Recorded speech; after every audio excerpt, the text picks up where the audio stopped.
part of the NBC Sports Group. The Giants are starting to click. All aspects of their game are coming together. Pitching is the mainstay for the orange and black. But now the bats and gloves have come alive. The Giants have put together an impressive homestand, and today they look to complete a sweep for the first time this season. Giants, Cubs, and it's coming up next.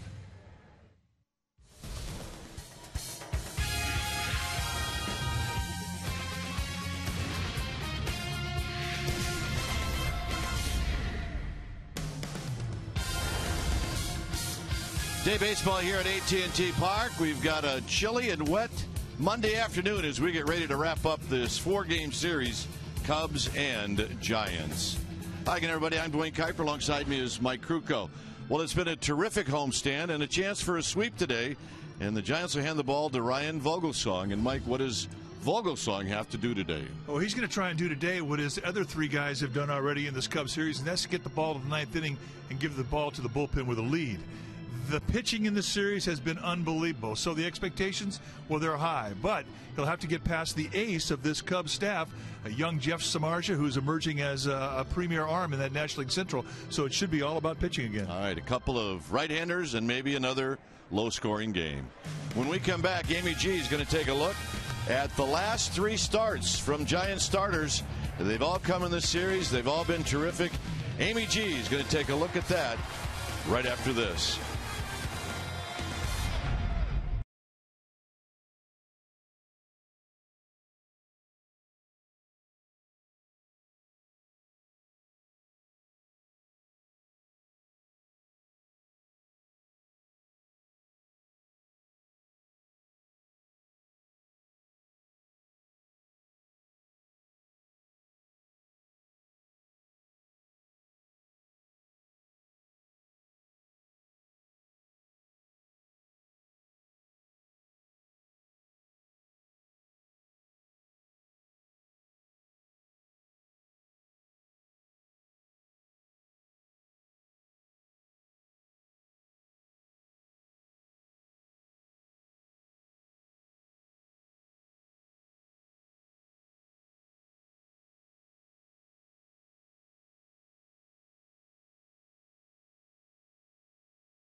AT&T, the nation's largest 4G network.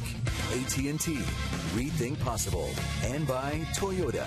Check out the great deals at your local Toyota dealer today. What a difference a week makes. Your San Francisco Giants at the start of this homestand were 7.5 games back, and today, heading into their final game of this 4-game series against the Cubs, they sit just 3 back behind the first-place Dodgers. Welcome back to AT&T Park. I'm Amy Gutierrez, and Giants starters have been a huge part of San Francisco's climb in the standings on this homestand. Starters of this series against the Cubs in particular are who we're going to highlight in our Ford Wright choice this afternoon. We take a look at the last 3 games. Every Giants starting pitcher has gone into the 9th inning. Bumgarner set the tone Friday, going 8 strong with 11 strikeouts. Matt Cain picked up where Bum left off.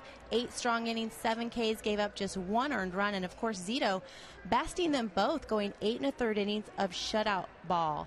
Today, the Giants hand the ball over to Ryan Vogelsong. He will look to keep the momentum rolling and lead the San Francisco Giants to their first sweep this season. Kruk and Kipe will be back shortly with first pitch and lineups. But first, after these messages, we're going to check in with our Comcast Sportsnet studios for an update. Stay with us.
Baseball, the final game of this 4-game series. Our game time weather is brought to you by the Santa Cruz Beach Boardwalk. Get to the beach. The admission-free boardwalk is now open daily. It is a chilly 54 degrees here at the yard, kind of damp. Winds at 16 miles per hour. The humidity is high, and it is overcast, although we saw a sliver of the sun just moments ago. Vogelsong leading the Giants out of their dugout. Let's take a look at the Cubs lineup. It'll go like this. The very speedy Tony Campana will be in the leadoff spot, followed by Starlin Castro, then David DeJesus. Alfonso Soriano is the cleanup hitter. Then it's Lahair Stewart. Darwin Barney will hit 7th. Then Clevenger, followed by Samardzija.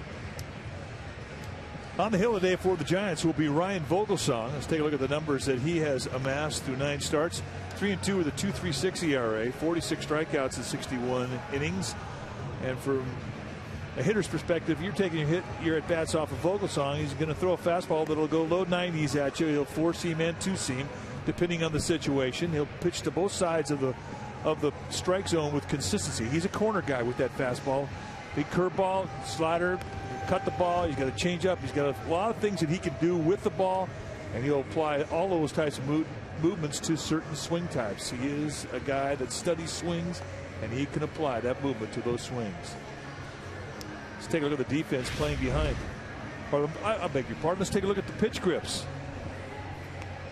4-seam fastball, you see the thumb under the middle finger. And look at the length of that middle finger now. He's had problems with that nail, and he keeps it long so he doesn't blister up. 2-seam fastball with the thumb underneath the forefinger. And there's your cutter. Again, the pressure points on both the fingertips of your middle finger and your forefinger. And that is the curveball. The pressure point with that middle finger behind the seam. And then there's the circle change with the thumb outside the forefinger as it rests against the ball. Some guys do it the opposite way. That's what feels best to Ryan Vogelsong. 55% of what he throws is going to be a fastball. Then everything else is pretty much evenly distributed curveball, cutter, and changeup. Again, that all depends on situation, hitter type.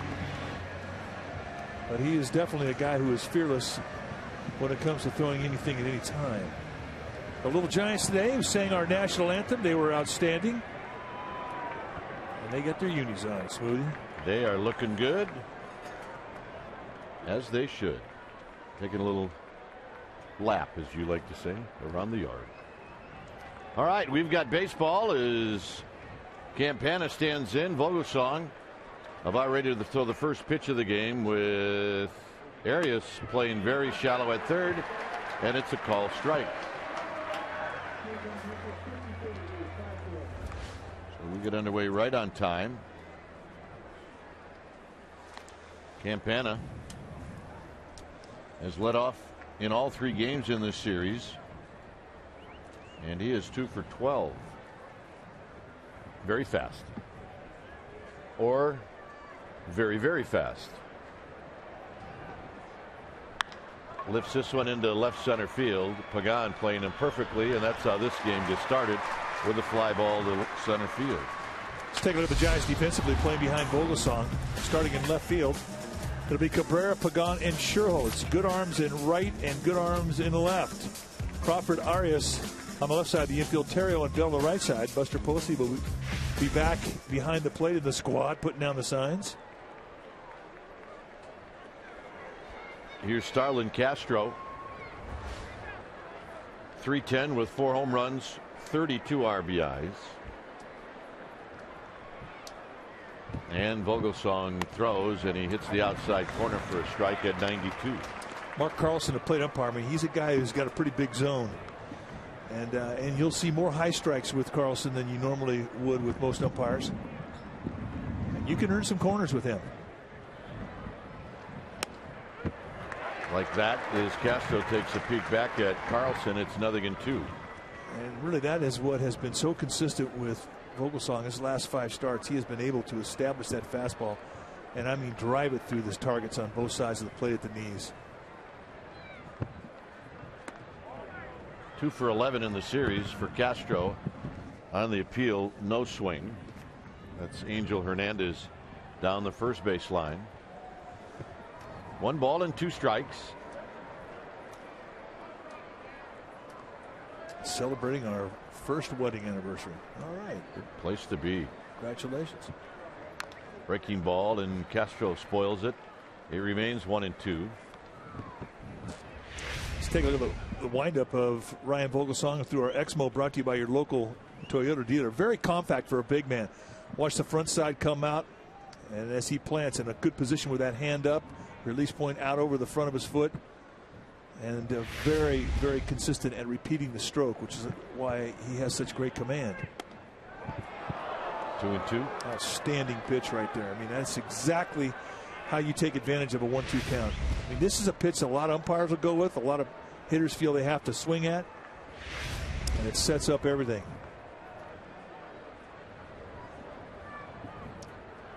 And the 2-2 offering is hit on the ground slowly. Crawford charging. Crawford throwing. 2 down.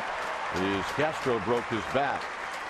It's a nice 2-pitch sequence. 1-2, he goes away by 3 or 4 inches, but it establishes that in the mind of in the eye of the hitter. He comes right back in next pitch with the fastball inside and jams him, gets that ball up the bat. That's just beautiful pitching with the fastball. There you see how that ball moved in, just changed the movement of the ball, go in the inside corner, get a broken back ground ball. Nicely done. Here's David DeJesus. Hit a home run on Saturday off of Matt Cain, the only run for the Cubs.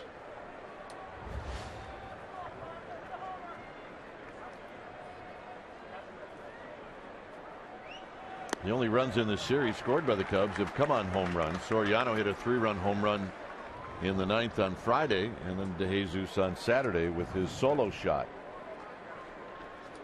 Yesterday, behind Barry Zito, the Cubs were shut out.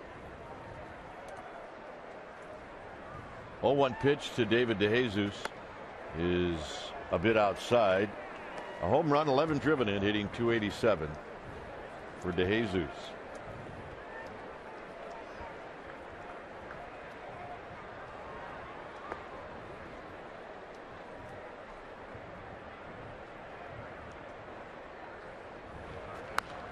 Pulls this one foul. Steve Kowalski, all ball due today on the first base side.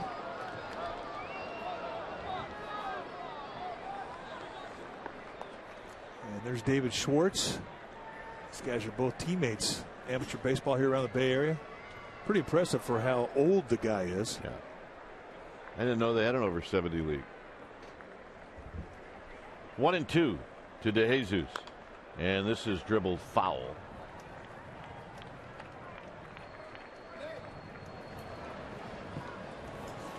Alfonso Soriano would hit if DeJesus reaches. Some folks late arriving, but all in all, it'll be another terrific crowd here at the ballpark.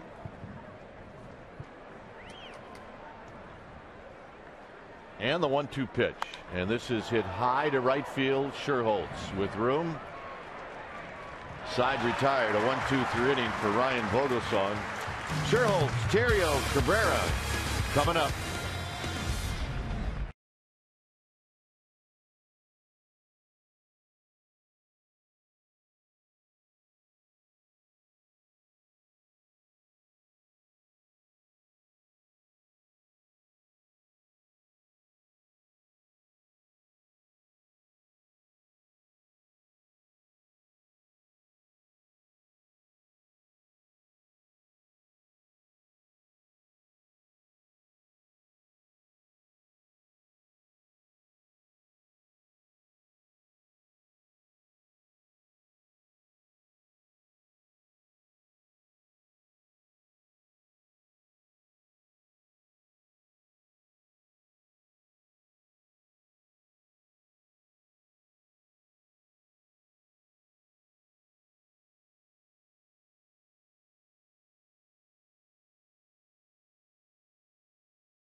Nothing.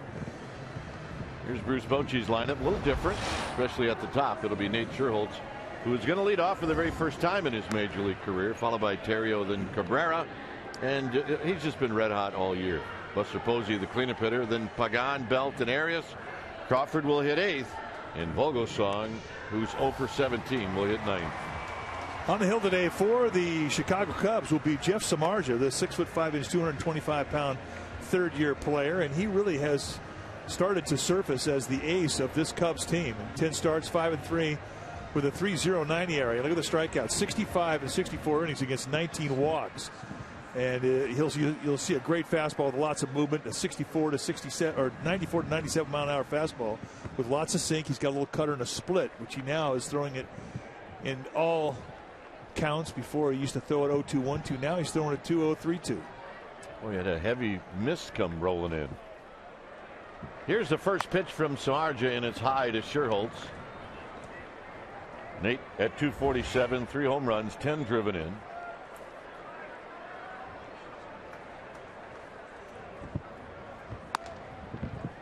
At 94, wide again, it's 2-0. Terrio and then Cabrera. Off the line at third is Stewart. And Sherholtz looked like he was taking all the way, and he takes a strike. You can see the movement on the fastball, Samardzija. I mean, that's why he gets a lot of ground balls, big time sink. It's a heavy 94, and he goes up velocity from the 94. We've seen him as high as 97, 98. On the ground sharply, Castro juggles it, but recovers in time to get Sherholtz. Let's take a look at the defense the Cubs will employ behind Samardzija, starting in their outfield from left to right. It'll be Soriano, Campana, and DeJesus. Castro and Stewart on the left side. Barney and LaHare on the right side. And Clevenger will be in the squat, putting down the signs. Samardzija at 6'5" will impress you with his athleticism. Understandably, he was an All-American receiver at Notre Dame. Here's Terrio. Terrio, 226, 4 RBIs.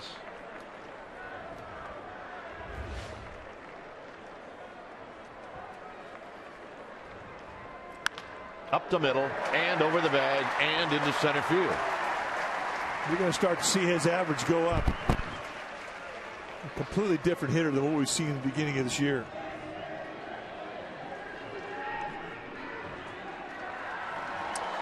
Take a look at what Samardzija throws. Those fastballs 54% of the time, and then his split slider and cutter all, he uses them all about equally. And this is a big jump in his advancement as a pitcher, in that he's no longer predictable when he gets in the 3-1 or a 3-2 count. He'll throw every one of his pitches. That has definitely been an area of growth for him. As we mentioned, in his third year at the big league level. Here's Melky Cabrera. First pitch outside, 1-0.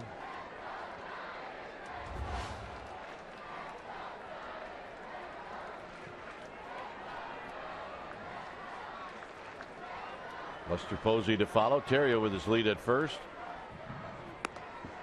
And an off-speed pitch that falls in for a strike to even the count.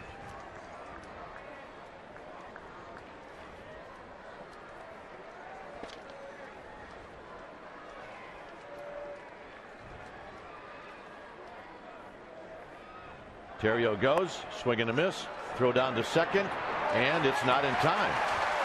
Terrio slid over the high tag by Castro. That's one of those where you may look at it again, and it could have been really close. You're going to see this a lot with Samardzija, with his reputation for putting balls on the ground.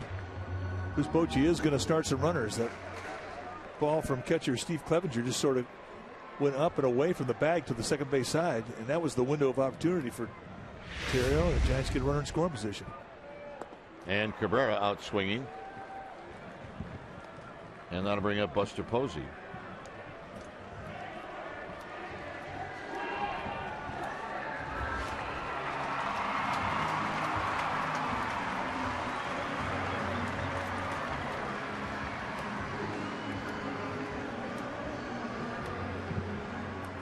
See the numbers for Buster Posey.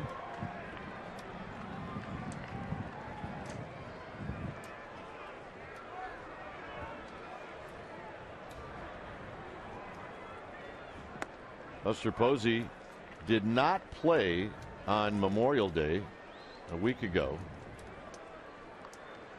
And since then, he's played every game after that.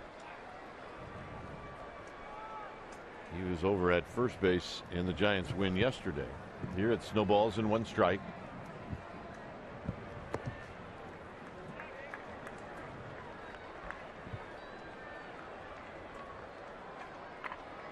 I do believe the Giants are quite pleased at the number of starts they've gotten out of Buster Posey, considering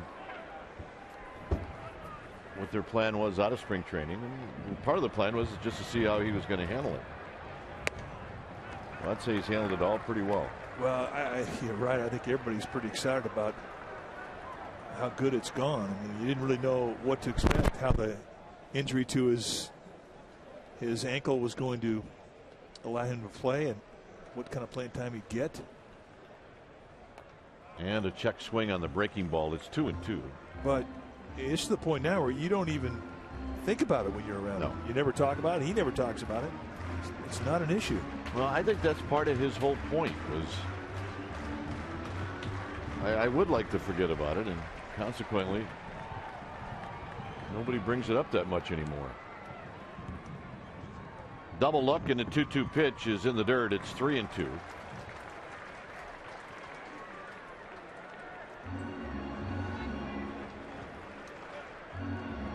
Samardzija wants a new baseball. He does have first base to work with, so he doesn't have to come into Posey. He can try to make the perfect pitch and miss.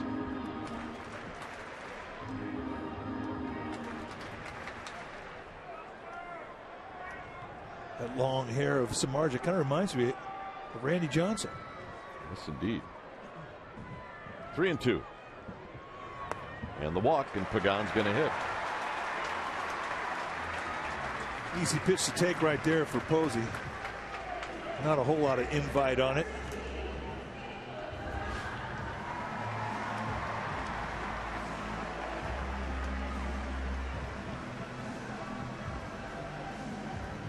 So here's Pagan.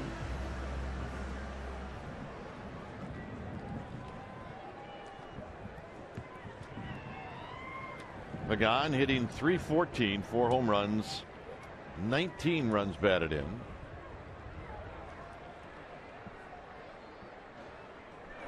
And he looks at a pitch on the outside corner for a strike. A little backdoor cutter.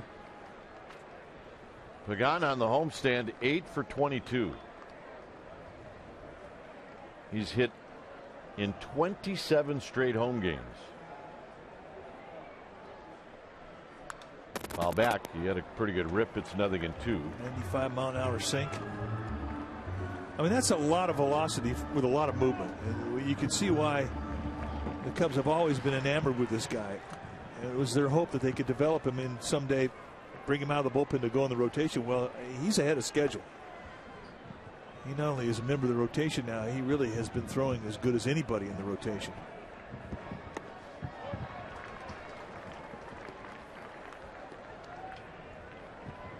See Barry Zito, who's taking care of those nails that you have to do as a starter. Although, was that the right hand? Yeah, got to even it out. Hector Sanchez can't be unbalanced. The line yesterday for Zito: 8 1/3, 4 hits, 5 strikeouts, nothing on the board. Here's the 1-2 to Pagan, and Pagan out swinging to end the inning. Giants strand a pair after 1, 0-0.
Bay Area is brought to you by Heffernan Insurance Brokers. Insurance and financial services for you and your business. Visit HEFINS.com. On a damp afternoon here at AT&T Park, take a look at the Cove. That's right, McCovey Cove. It was Mark Purdy who dubbed it that. Yes, it was Mark Purdy that slapped McCovey Cove on the Cove, and it stuck like glue. It did. So way to go, Mark. Soriano will lead things off, followed by Brian LaHare and then Ian Stewart. Vogelsong with a couple of fly balls and a ground ball in the first inning. Soriano looks at a strike. Right now, Ryan Vogelsong is laying out some paint on the corners of home plate. This is a very high seat, and that little guy says, I'm not looking. No, he's not looking. It's in the upper deck. It's a beautiful lab. On the ground, foul, fielded by Pat Listash, the third base coach. See, I'm gonna just peek.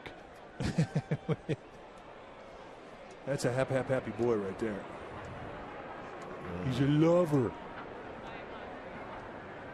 Yeah, that's a big day in our family when you can have the dogs come to the ballpark, the dog days of summer.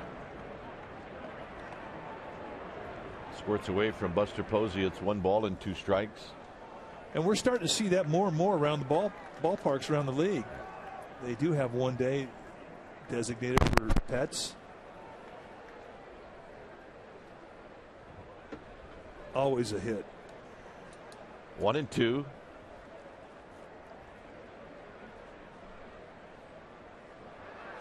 And a foul back. Soriano's got big lumber, so if he gets the barrel of the bat out, you look at his bat, it almost looks like the old bat that Bobby Bonds used to use, 36-36. I can't imagine it's that big, but he does use a big bat. It looks like it, though. I mean, Bobby Bonds, when I played with him with the Cubs, I asked him if I could have one of his bats simply because it was the biggest bat I'd ever seen. I still have it. It's like an 8-grainer. Skied out to center field for Pagan. Big bat, ball carries more. Here's Amy G.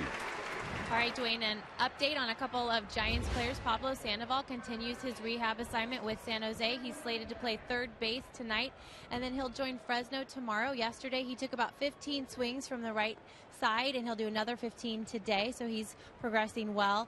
And Santiago Casilla is still sore today, but threw off of flat ground, and he is possibly available this afternoon if needed. Gentlemen? All right. Amy being the bearer of good news.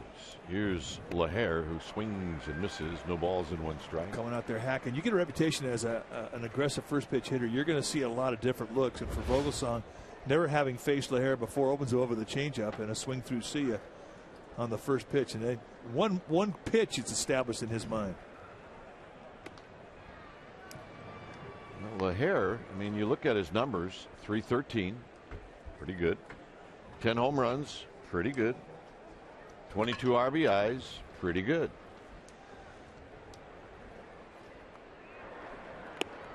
One and 2. 3 pitches, 3 changeups. Right, let's check strikeouts.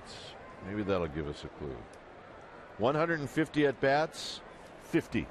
That's too many.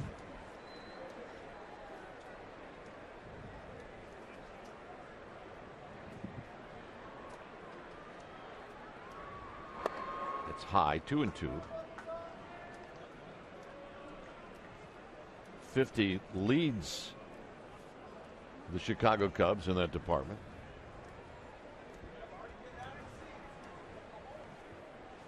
Well, he's got legitimate power, and they want him to swing. That's a flare, and that's trouble. So it's going to fall, and LaHare dumps one into left field, and that's the first hit for the Cubs. Well, the Texas Rangers make their first visit to AT&T Park since the 2010 World Series, and you can join my partner and I for a pregame celebration in Triples Alley. Have your picture taken with the World Series trophy, and you can watch batting practice out there in Triples Alley. Your special event package will include a lower box ticket to the game and a question and answer session with my partner and myself. And there's also going to be a Texas-style barbecue. So enjoy an all-inclusive food and beverage package. Space is limited, so call 415-972-2298 right now to reserve your spot. Here's Ian Stewart.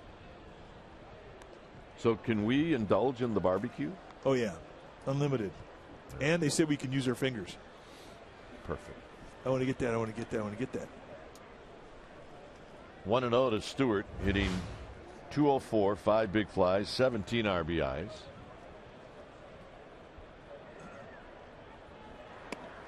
And he gets the late call strike from Carlson. It's a ball and a strike. That's definitely a pitcher strike. I mean, Mark Carlson's strike zone is built for Ryan Vogelsong because of how well he'll use corners and how big Carlson's corners are.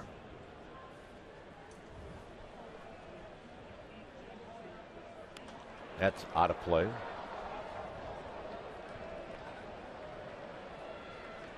So Vogelsong gets a new baseball, and that lady gets a souvenir. All right, nice going.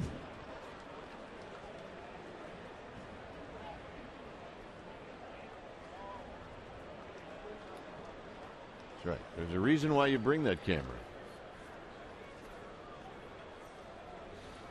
1-2. Got him.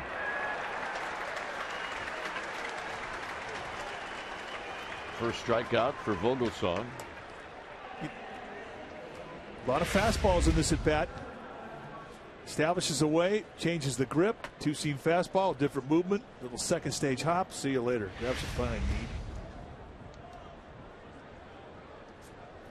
When Vogelsong is locked in, like he has been the last 4 or 5 starts, you'll see him use the fastball more.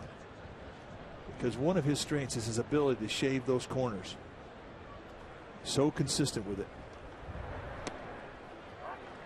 Darwin Barney looks at a strike. When he's having problems with command of the fastball, he's got other ways he can get you out. You'll see more of the specialty pitches. But he's never backed into a corner. You never get him to the point where he feels like he has to give in to the hitter and throw a pitch that you're looking for. It just doesn't happen with him. That's a line drive over the head of Terrio. Moving over to third is LaHare. First and third for Clevenger. So nice at bat from Darwin Barney. I don't think I've seen him have a bad at bat, but he especially is a guy that will go with what you give him. I mean, we see him go the opposite way like this on an outside fastball consistently. And that's a key if you're going to hit for average at this level.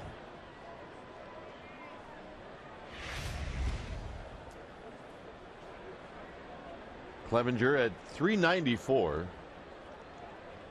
He's got 4 RBIs.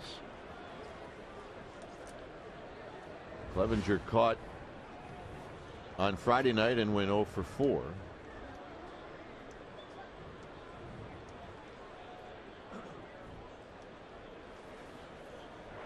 And a breaking ball, and it's 0-1. He also caught on Saturday and took an 0 for 3.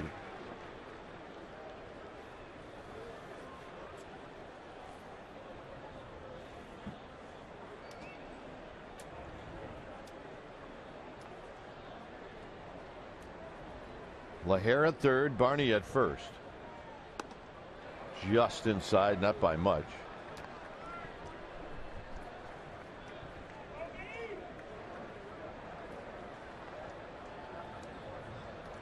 Samardzija on deck. And because of that, with an open base, Vogelsong does not have to go into the middle of the strike zone with anything. He can shave. Pitch his pitches, his locations. And that's going to be a base hit and a run for the Cubs. And it's 1-0 Chicago. The throw to third is cut off. So Clevenger comes through. And it's 1-0 Chicago.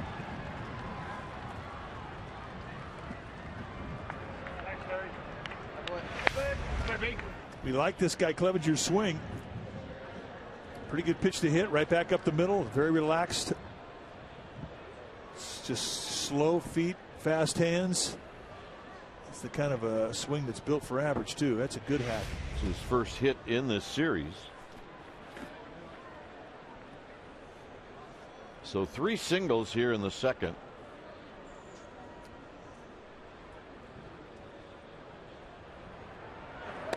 And Samardzija takes a strike.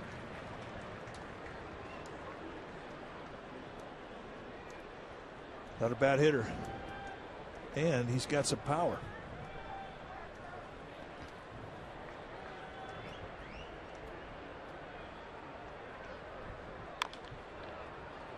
Stayed on that breaking ball and rolls it foul. So a quick 0-2 to Samardzija. Second inning has not been his favorite inning. Of the 18 runs he's given up, 9 have come in the second inning. One of the oddities of baseball. There's no explanation for that. 1-2.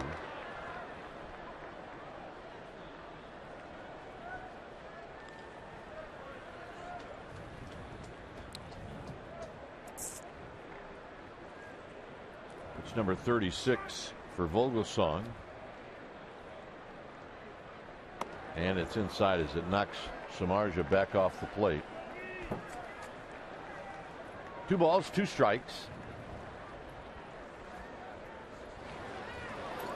Yep, she brought her friend.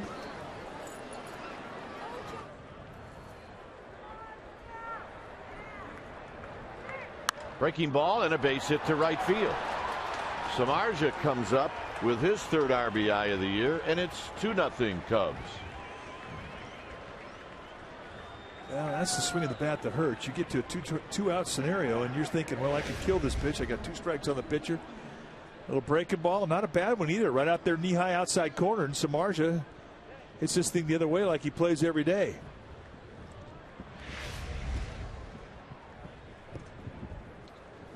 So here's Campana.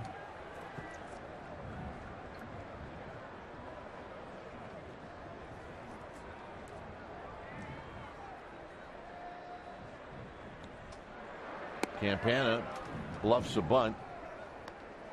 Campana hit a fly ball to Pagan in the first inning that led off the ball game.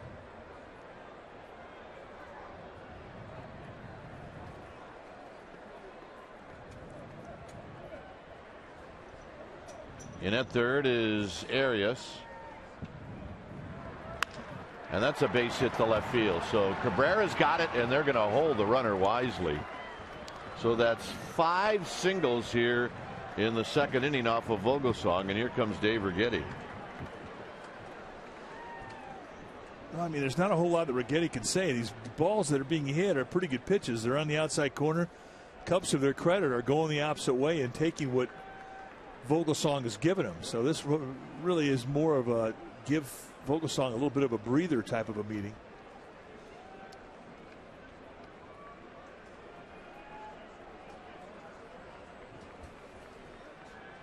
Go out there and just talk about what's working, what's not. I mean, they know what is working, and it's not like Vogelsong's hanging pitches.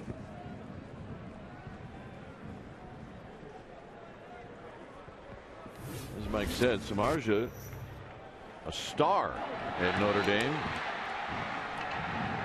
Oh, first team All-American. He and Brady Quinn, they were a great combination. And Samardzija really shocked the sports world when he said, I'm not going to play football, I'm going to go into professional baseball. Not a bad day there against Stanford. 8 receptions, 191 yards, 2 TDs. So Castro can make this an ugly inning. He's at the plate with the bases loaded. And a breaking ball misses. 1 ball and no strikes.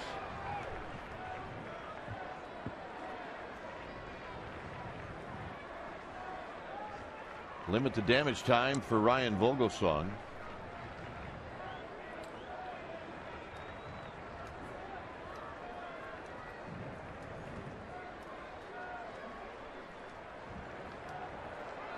And a good pitch to even the count.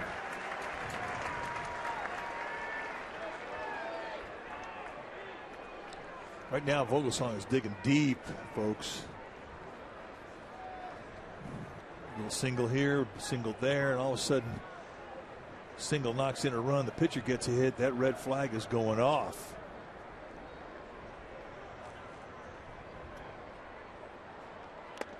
The pitch 1-2. The last 4 singles have come with 2 outs.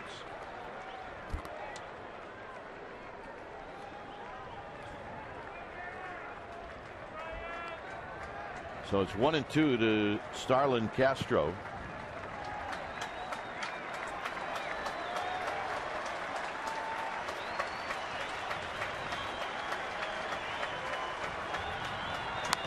On a play.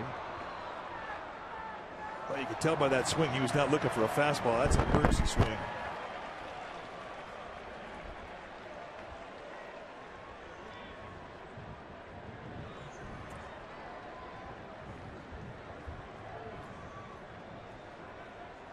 He swings at a fastball like that, you know he's sitting on something off speed.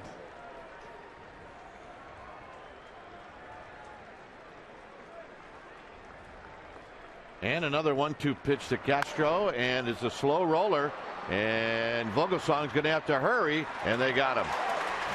Just got him. And that'll end the inning. 2 runs on the board for the Cubs.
All game. The San Francisco Giants are proud partners with PG&E for their community outreach program. This year, PG&E launched a special program called the Bright Mind Scholarships. It awards up to $1 million to kids looking for help to get to higher education. Up to 10 kids received full ride scholarships, and several of them were able to visit AT&T Park yesterday. Got a home plate ceremony visit with Madison Bumgarner. Congratulations to all those kids going on to college, and good job PG&E and the Giants for helping them out. Gentlemen. All right, thanks, Amy. Good stuff. Here it's 2-0 Chicago. ABG in the upper deck. The view level, baby. And they are great views up there. Here's Belt. It'll be Belt, Arias, and Crawford. Belt hitting .230 with 14 RBIs.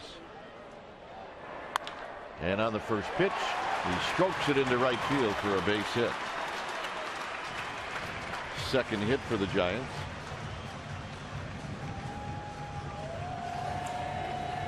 A lot of kids at the ballpark today. These are some 7th graders from St. Charles down on the peninsula. Ah, yes, middle school. I remember it well. Arias hitting .233. And a breaking ball is high. 1 ball and no strikes. You remember it well? Well, only because I had 5 kids that none of them liked middle school. I got you. That was a tough time for my 5. I thought you were talking about when you were actually in middle school. It was not easy then either. There's a strike, 1 ball and 1 strike. Hey, school's tough if you got your eye on recess. I know that. And I definitely had my eye on recess. I did too. Every once in a while it works out. If you get an A in recess, you go on and get to do something like that. And a base hit to left field. Couple of solid singles bringing Crawford to the plate. Oh yeah, St. Charles group fired up.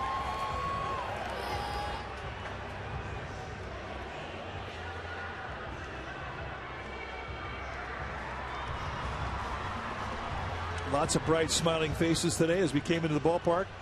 Oh yeah, they get their colors on. Do not leave home without it. What's with the guy in the red jacket? That's what I want to know. Exactly. That's how I feel. See you, Joe. Here's Crawford. Crawford takes a strike, and it's 0-1.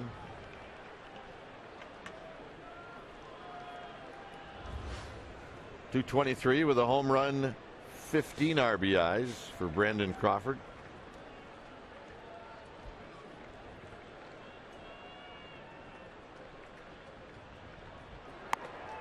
.2.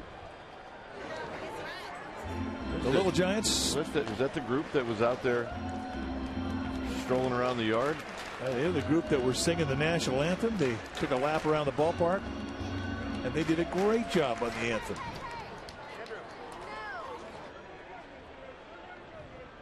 Crawford down the right field line. That's a base hit. It's going to score Belt. Arias is on the move, and they're going to hold up Arias. It's a 2-1 ball game. Well, that's what you like to see. You give up a couple in the top inning, and then the bottom part of the lineup goes single, single, double, and they're set up now to have a pretty good inning. And this is not a hanger either. A little backdoor breaking ball that kind of hangs out there right at the knees, and Crawford squares it up, finds a little opening there on the right side of the field, an easy double. Had there been one out, you may have seen Flannery give Arias the green light, but with nobody out, not going to take a chance. Well, did he have a great game yesterday? Oh, did he ever. Here's Vogelsong. Swing and a miss. No balls and 1 strike. All right, I'll give Vogelsong's numbers. You give him the second number. Okay. 0 for 17. That's the first number. That doesn't tell the whole story. The whole story is that there's 15 strikeouts. That's too many. Pitches high, 1 ball and 1 strike.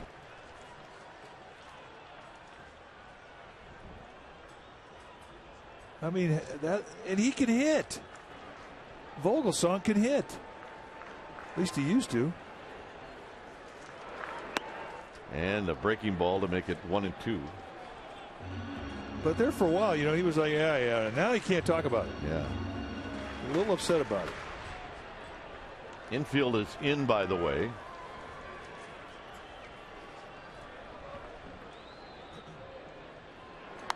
Out of play, so Vogelsong stays alive.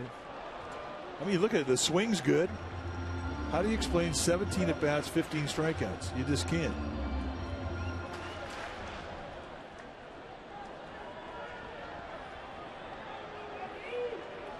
And another 1-2 pitch, and Vogelsong stays alive. And they're cheering foul balls. His buddies down on the rail, led by Affelt and Bumgarner, Kane.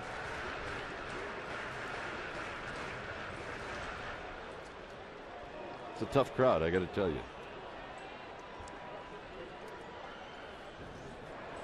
Got him. So the strikeout that Samardzija was hoping to get, he gets, and he gets it by way of a split finger fastball. That's the payoff pitch. Well, you get a guy on third, and that starting pitcher is going to start seeing more than just fastballs. The specialty pitches are going to come out, and that's what Vogelsong saw. Well, you have to. You got to pitch him like he's the league's leading hitter. Yep. So it's Nate Sherholtz who's going to have an opportunity to cash in on that runner at third, less than 2 out situation. Well, he had a ball right on the nose to Castro in the first inning. There's a view from the view level. That's a good one. The middle infielders and LaHare at first have now moved back. Stewart is a couple of steps beyond the bag at third, so a ground ball to short, second, or first should tie the game. And that's not close, and it's 2-0.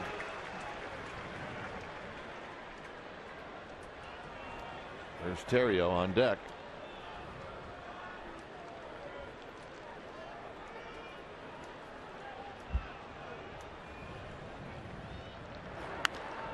And that's foul right behind Arias at third, and it's 2 balls and 1 strike. A little slider, trying to go on that outside corner on the 2-0 count. It's something that he was not doing when he first came up. He got behind the count. It was pretty much going to be throw it as hard as I can with movement, hope for a ground ball. But now, it's a different cat now.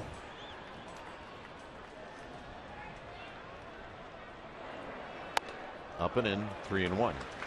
92-mile-an-hour cut. I mean, you can see the base, the movement that he's got, the velocity that he's got, why the Cubs are excited about him. But the book on him is that the longer the at-bat goes, he will give you something to hit,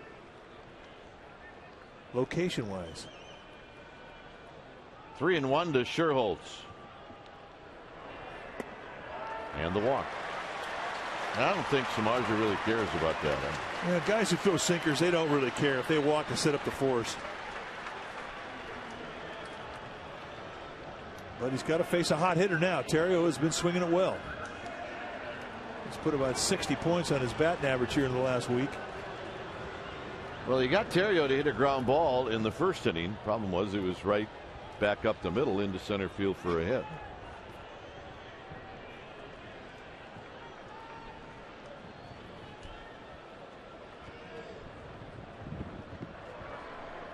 Outside, 1-0. 3 for 4 lifetime against Samardzija. That's what Terrio is.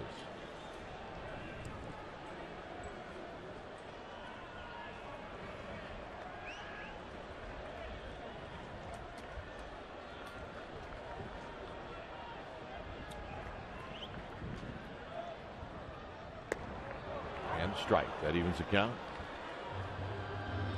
Again, a fastball count 1-0. Breaking ball.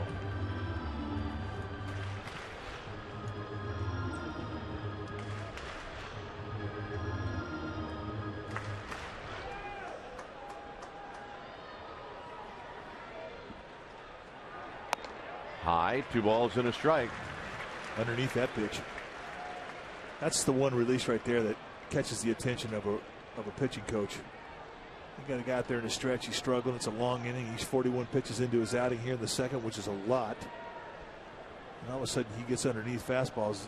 Usually when you get underneath, you miss high. And missing high on the bases loaded is not good. Big swing and a miss. 2-2. Samardzija got a little extra.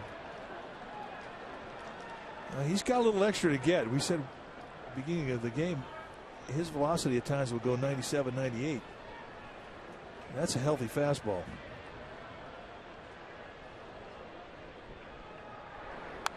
Foul back. So came back with one at 96.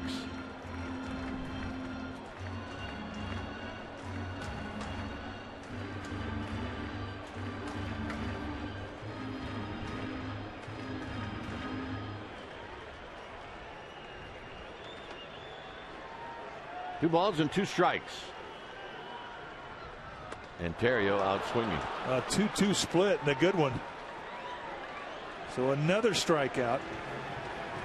This is exactly what you pitch for. Runner at third and less than 2. Split finger fastball. Tumbles right on the outside corner. And watch how far out front Terrio is.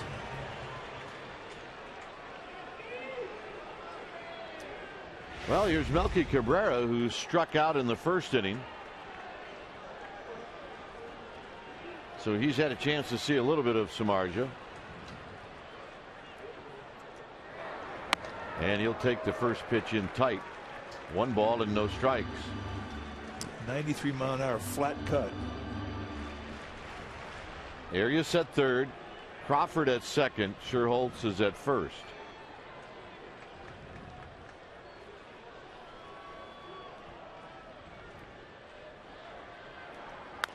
On the ground, foul. Well, our ball dude Steve Kowalski had a chance to be great right there, and he opted to keep his uni clean. So you're saying he should have dove? He could have dove. It could have been in the mud. It could have been awesome. Let's check it out. I got this one. I got the. Oh, he's got to dive. 1-1 to Cabrera. Out of play, 1-2. So I'll say this about Samardzija: when he's needed to get extra against Theriot and now against Melky Cabrera, he has done it.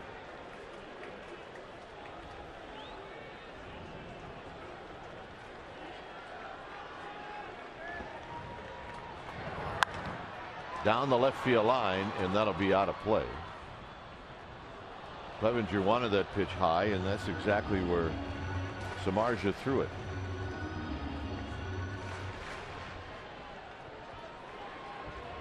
One ball and 2 strikes.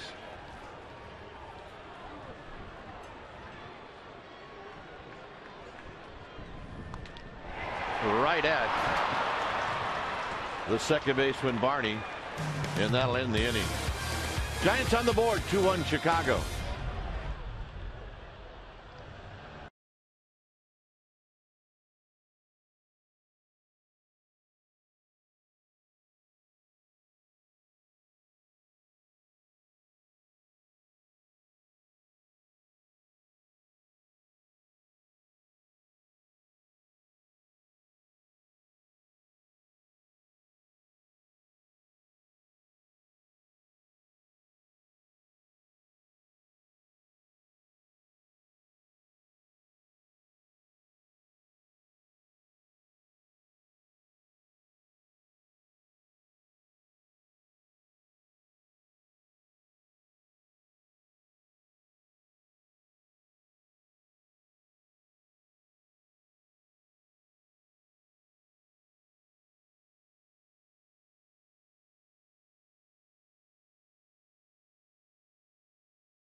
Sportsnet Bay Area is brought to you by NASCAR Racing in Sonoma. The Toyota Save Mart 350 returns to the Sonoma Valley Road Course June 22nd through the 24th. Tickets at 800-870-RACE.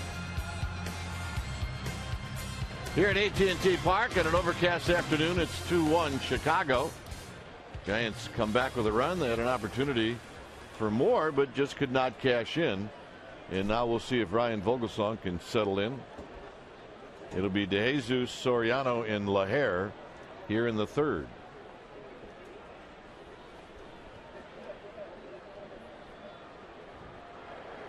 And a first pitch breaking ball. DeJesus hit a fly ball to right field in the first inning.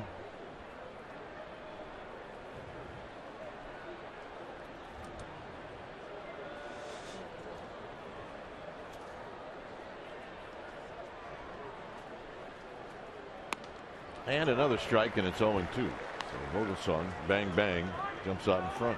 He's been so effective today with that first pitch strike, too. 10 of 12. Of the 12 guys he's faced, he's had 10 strike ones. That's how you put pressure on a hitter. Get ahead quick. down low. And once he gets ahead, you're ahead of hitter 0-1. You've got 2 pitches where you can go to your location on the corners, let him chase and hit your pitch.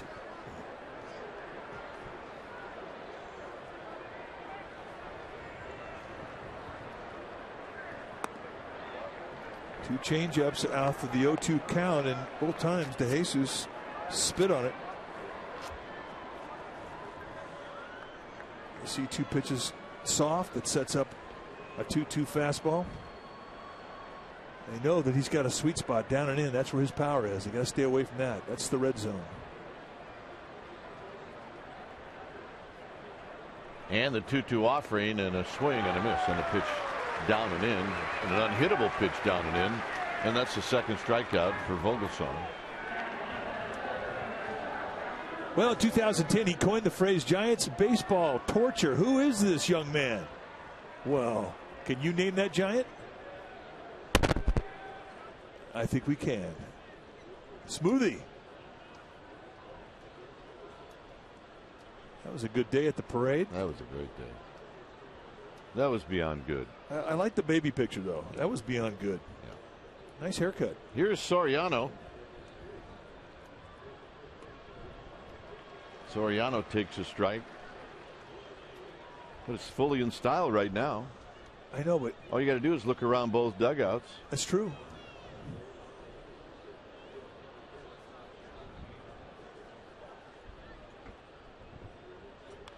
And a line drive into left field, a base hit. So Soriano with a 1-out single. All right, it's time now for Subway Eat Fresh, Ask Kruk and Kite. Visit csnbayarea.com and ask us a question. We'll answer one a game. This is from Tom. What advantages do hitters get out of soft tossing and batting practice before the game? Well, you'll notice that a soft toss drill is you'll have a coach get down on a knee, and he'll literally lob balls underhanded from about 15, 20 feet. He'll be behind a backstop so he doesn't get hurt, but well, the advantage is you get loose. And you find your balance. Balance, hand-eye coordination. It's all about controlling the bat head and those little drills where you can control it on pitches that are tossed to you, where you know the location is going to be. And that's what you work, throwing the head. You know, and it wasn't something that a lot of guys did when we played. No. You saw more guys play pepper than soft toss. Yeah, pepper was a big part of our generation, and hitting off the tee wasn't a big deal either. Now guys do it religiously. Melky Cabrera every day gets up and here's 9 points to the strike zone. High and in, high out over the plate, high and away. Middle in, middle away. Down and in, low middle, low away. All 9 parts of the strike zone. He'll take 10 swings in each location from both sides, right-handed and left-handed. And that's off the tee. That's prior to doing his soft toss work and then getting into the cage. It's just an idea of how meticulous they are in setting up their ability to cover a strike zone. And with Melky Cabrera, I mean, that's his Bible. That tee, he's on that thing every day. He totally believes in it.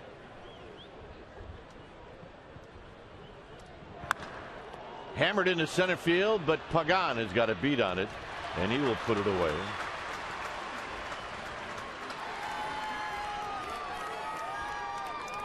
Coleman Elementary from San Rafael, 5th graders. They're here at the park. All right. Look at that group.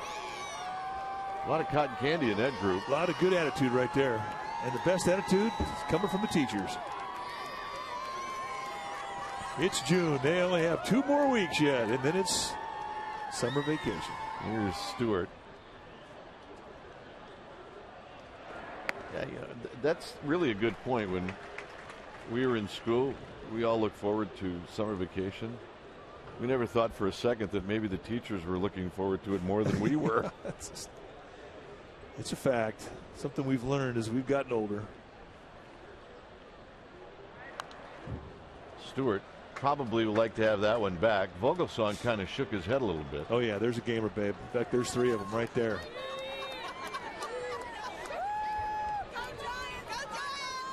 We did see a sign out here a couple days ago, and there was a class, and the teacher was getting all sat down, and one of the kids in the class had a sign that said, "Our teacher is a gamer, babe."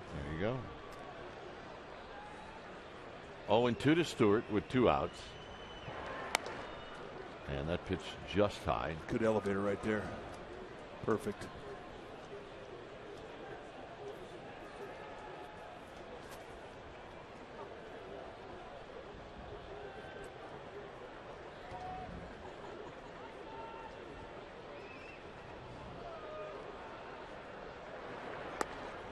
Snap throw, and just getting back is Soriano. Yeah, but how about the pitch itself? I mean, that's a fastball down and in, and Vogelsong cannot believe that pitch was not called a strike. A lot of times when catcher goes with that inside motion, by catching it, he gets cocked.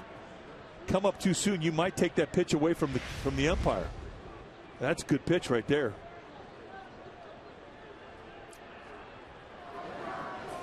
Epic and awesome. We made all these signs, folks, and we just passed them out. Hit on the ground, fair. And Belt on a nice backhand steps on the bag to end the inning. For the Giants,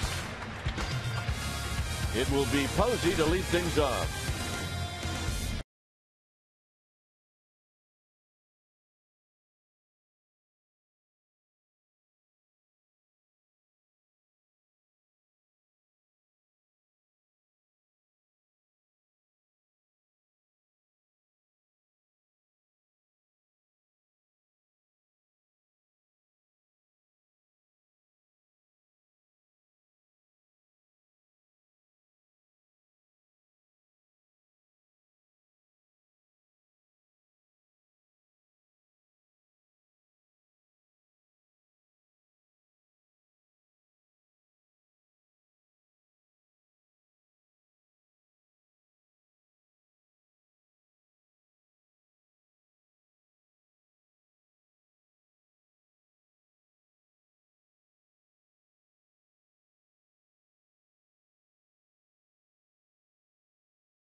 On Comcast Sportsnet Bay Area is brought to you by Columbia Pictures movie That's My Boy, starring Adam Sandler and Andy Samberg, in theaters June 15th.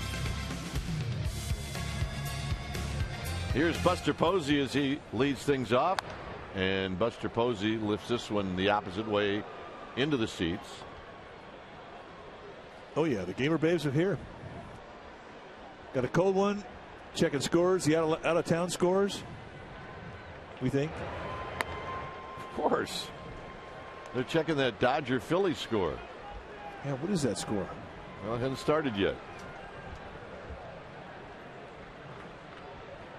1-1 to Buster Posey. I don't know about that one. 1 ball and 2 strikes.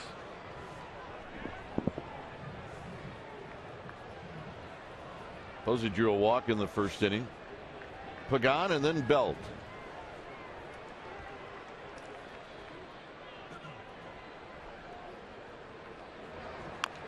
And Posey stays alive.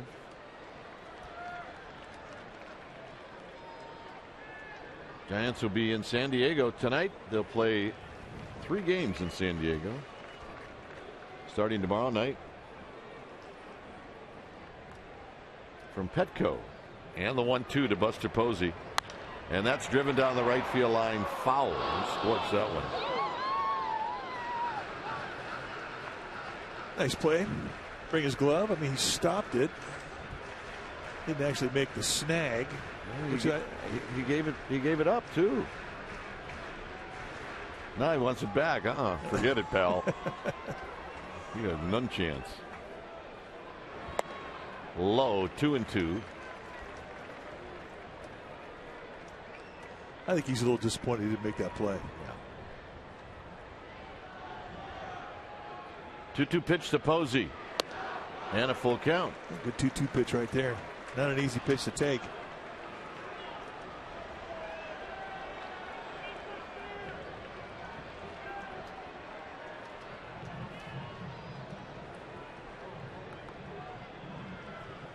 And the payoff to Buster Posey, and it's high and foul and out of play down the right field line. Giants are 30-24.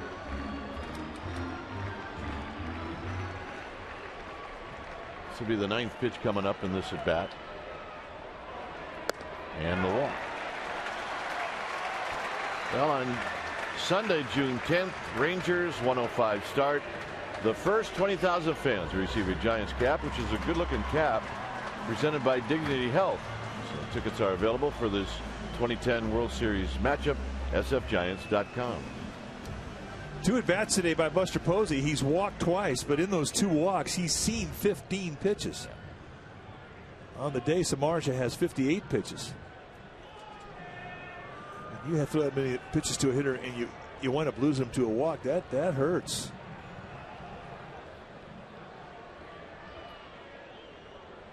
Pagan on the ground. That is a foul ball. It's the home plate umpire's call, Mark Carlson. Until it gets to first base, it is the call of the plate umpire.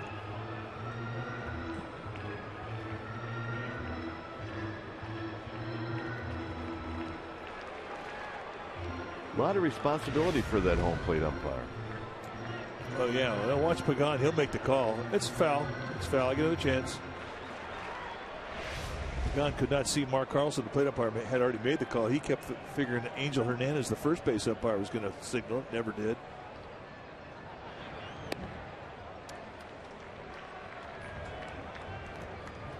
Belt on deck. It's 1 ball and 1 strike. They play him pretty straight away. Campana out in center is about 5 steps over the right field side. Pretty conservative defensive set. And this is lifted out to Soriano in left field. 1 out. A little drift in that fly ball to Soriano, who has been a bit of an adventure out in left field in this series.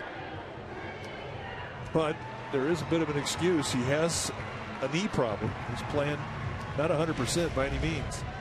Now watch this drift. I got this one. I got this one. Yee-hoo.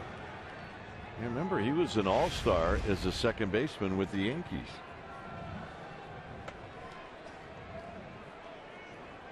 Here's Belt. Belt singled to open up the second inning. Eventually scored the only Giants run.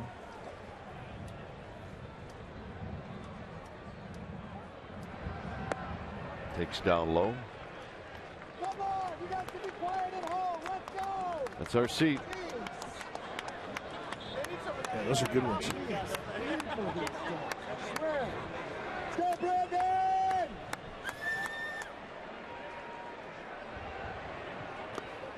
And the ball gets away. Buster Posey is going to make it. Good instincts.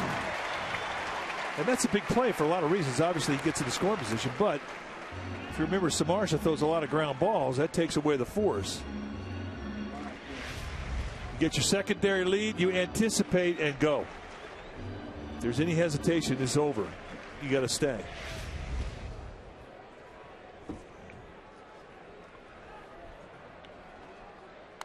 Belt on the ground, a 1-hopper to Barney.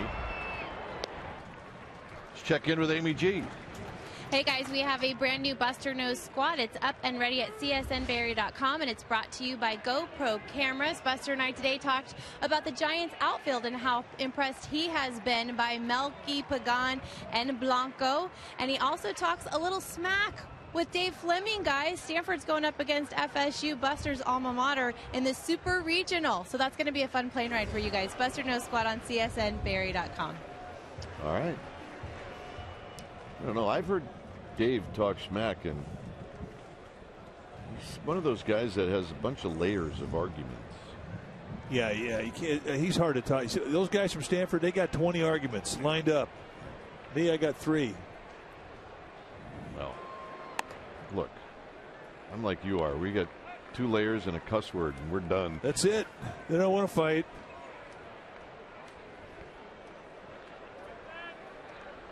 One and 0 to Arias, tying run at third. Good swing and a foul. It's 1 ball and 1 strike. Yeah, he was not fooled by that speed change at all. That was a lazy slider up there, and he got away with one, that 1-0 count. And that can happen too. I mean, the first time through, you can get pretty greedy in the strike zone when you're behind the count 1-0, 2-1, 3-1. But after a guy sees you do it, you got to get a little more location on it.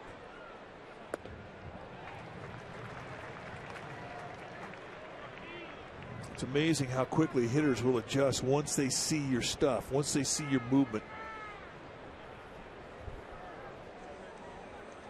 If they can anticipate a pitch or a location after they've seen it one time, a whole different ballgame than when they've never seen it.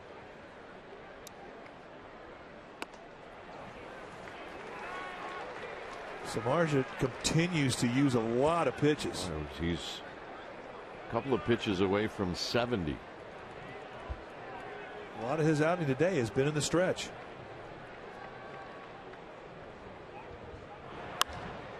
Into center field, and Castro runs it down on a nice play. And that'll end the inning. It looked just for a second like this one had a chance, but Castro, acting like a center fielder, inning over.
Brought to you by Super Cuts.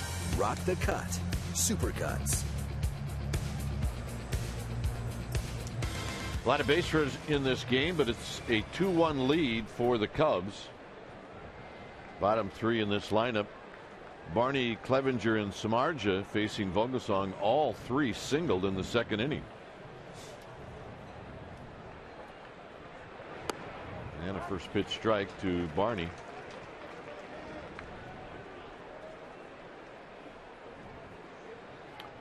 Yeah, when's the last time you saw a 7, 8, 9, and then leadoff hitter have 4 consecutive base hits in the National League? It just doesn't happen very often. And actually, Vogelsong limited the damage to 2 runs.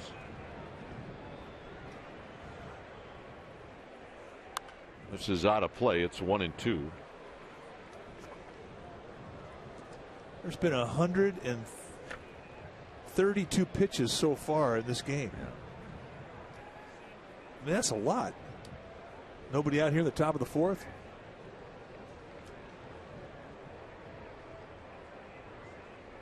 That's about 40 over what you should have. Hit on the ground into the hole, and Crawford tried to reach down and get it, and it rolls into left field for a leadoff single. All right, time now for our trivia question. It's brought to you by AT&T. The question today: before Angel Pagan this season, who was the last Giants player to have 3 hit streaks of 10+ games in a season? I don't know. As you like to say, if you got that one, you're good. You're good. Clevenger knocked in a run with a base hit in the second.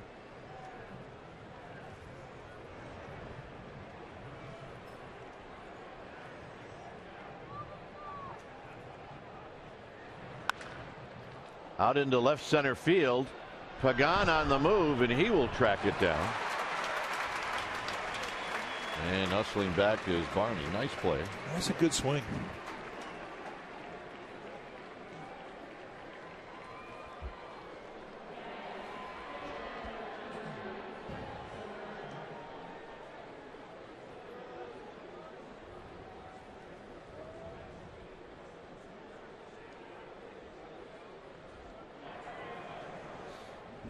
So here's Samardzija getting a little conference with Listash, the third base coach. Samardzija knocked in a run. He singled into right field in the second. Right now, that hit is the difference in this game.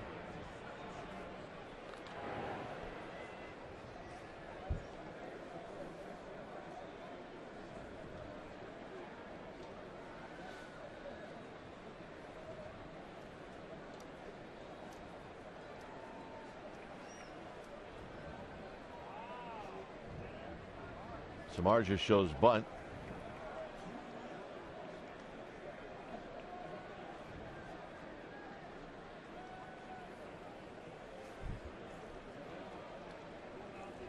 You got a guy that can handle the bat, and it looks like Samardzija can do that. It's not that unusual to see a manager put on the hit and run instead of a bunt. And Samardzija bunts it. Nice play by Belt. That's one.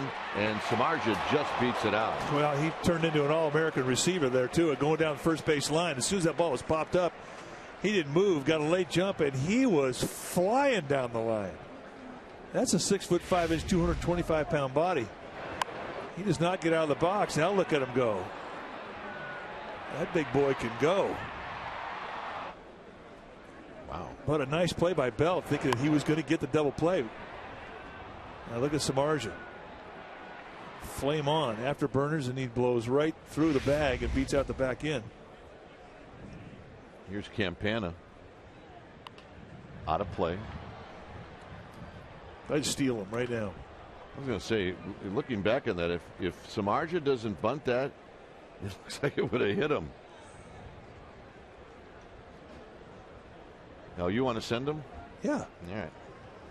You got it. I mean, they're not holding him on. He's going to get a good jump. Guy can fly. We just saw that. Campana doing anything he can to reach.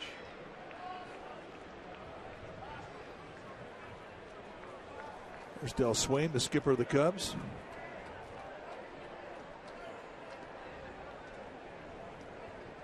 Been in this game a long time.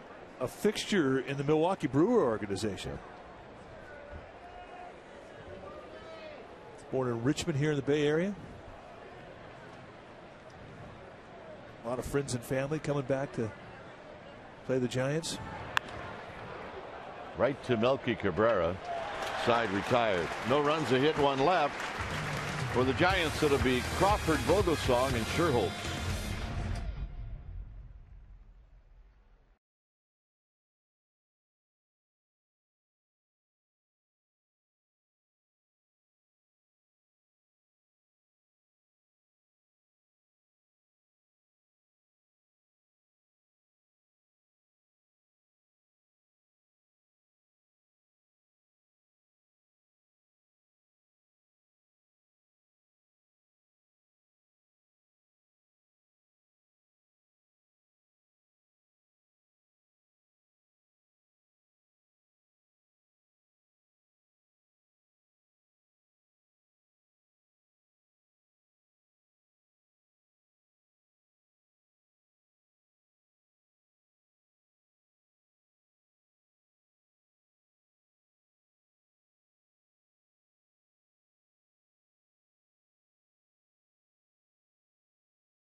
authority of the San Francisco Giants and may not be reproduced or retransmitted in any form. And the accounts and descriptions of this game may not be disseminated without the express written consent of San Francisco Baseball Associates, LP. All right, time now for our Geico quote of the day. And Dale Swim, after Sunday's game, said, "It's a broken record. I don't know what to say to come up with something different to make it just frustrating." I mean, golly, we had a few balls good. Other than that, there wasn't a lot of good at-bats going on. You know what's great is when we read quotes, I get to hear you say words I've never heard you say before. Golly? For golly. It was like, well, Kirk just said golly. You can tell he played Milwaukee for a while. Oh, yeah, having way too much fun. See, there's only one word that golly. Yeah.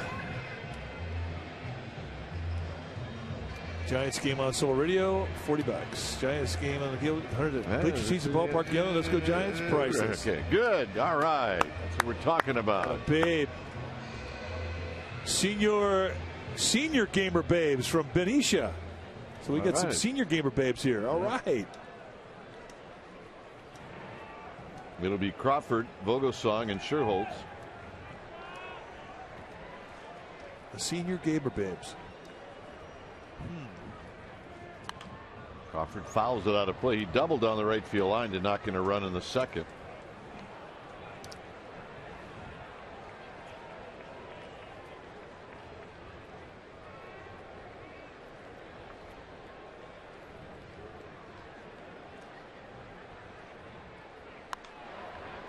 Playable down the left field line, but a long run for Soriano, and he will get there and make a basket catch. 1 out.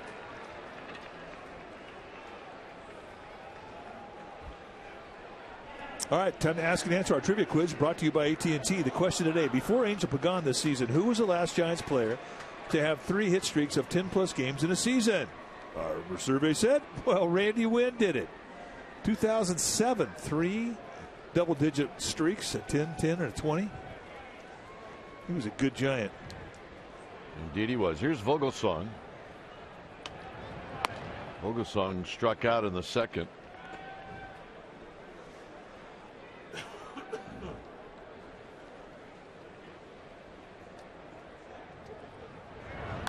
Foul back, 0-2. That ball got through the screen. And hope everybody is all right, and it looks like they are. Wow. High to Vogelsong. It's amazing. There might be one little hole in that screen, and that ball's going to find it. Amazing. I mean, if I'm sitting behind the screen, I'm relaxing. I'm not thinking about something coming to get me. And Vogelsong out swinging. 5th strikeout. And here's Sherholtz.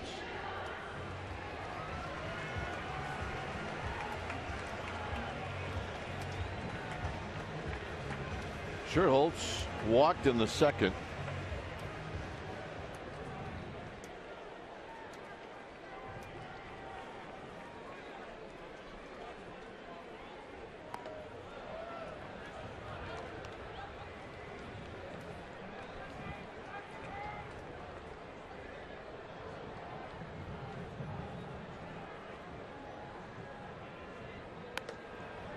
And it's 2 balls and no strikes for Nate Sherholtz. An opportunity to get some at bats today. Now they bunch him in the outfield. They're giving him both lines. They're very deep on the right side of the infield.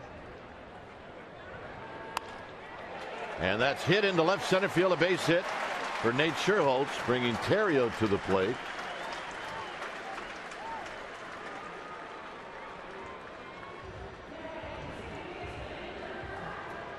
He had to go down and get that breaking ball.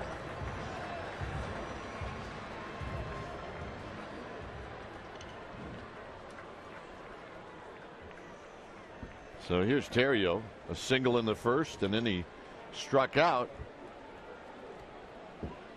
with the bases loaded in the second. And you may see Sherholtz take off here.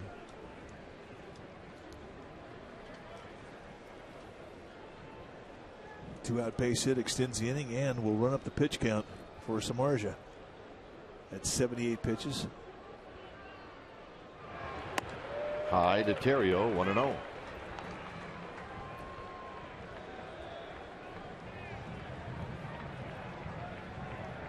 Well, the new addition this year, the Ghirardelli Square over there just past the left field foul pole. Yeah, keep my partner away from that area. That's good stuff over there. There's the new Ghirardelli Square. And you can get a Sunday there. All kinds of goodies. 1 ball and 1 strike. Terrio on the ground. Diving is Barney. He can't get it. Schertz will put on the brakes. And the Giants, with back-to-back singles, have runners at first and second. And again, a stressful inning for Samardzija, his 4th inning in a row. Well, you keep setting the table. Sooner or later, you're going to break through. And right now, they got a little 2-out thunder going on with a couple of singles.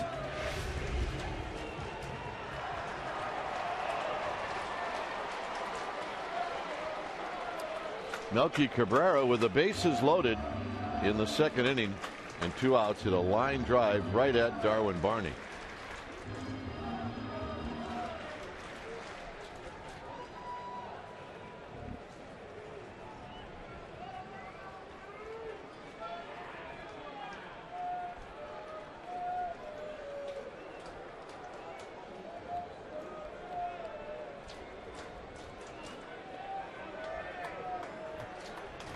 So here's Samardzija going after Cabrera. And Melky Cabrera on the ground to Barney. And that'll end the inning. So the Giants strand 2 more. They left 8 in the game after 4, 2-1 Cubs.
Our McDonald's True Stories. It happened on June 4, 2009. Giants beat the Nationals 5-1. That was not the story, however. It was the first game of a doubleheader. Randy Johnson allowed 2 hits, 1 run in 6 innings, and he won his 300th game in the major leagues. That play, by the way, is where he injured himself, and he is the first pitcher since Tom Seaver in 1985 to join the 300-win club on his first try, and the 2nd oldest after Phil Niekro. I remember that day. Remember the day was filled with rain? Yeah, it was about a 2.5-hour rain delay, too. Yeah. Here's Castro to lead things off. And the second game only went 5 or 6 innings. The night before, the game had been postponed because of rain. It was a miserable 3 days in the nation's capital.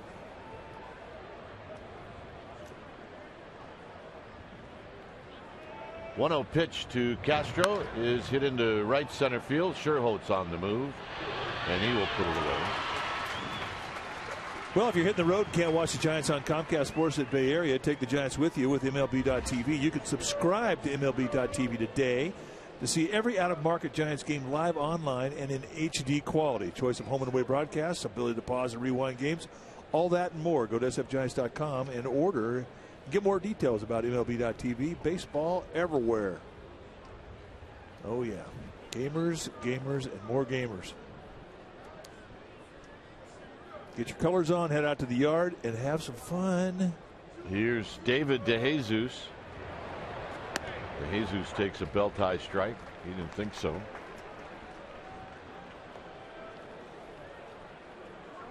Turned out to be a nice afternoon.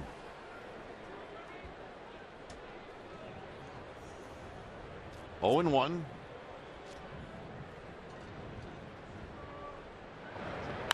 Up the middle, right back to Vogelsong. 2 outs. He always squares up very nicely. Really good mechanics for a guy his size. 6'4", 225. Very compact throwing motion, but that's years of whittling it down into a motion that he can rely upon, he can trust, he can repeat. Vogelsong turned 35 this year.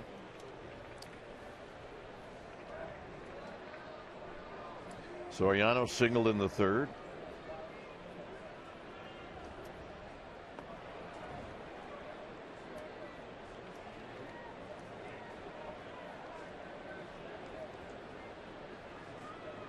There's that World Series cap with the trophy in the back. Got one of those at home.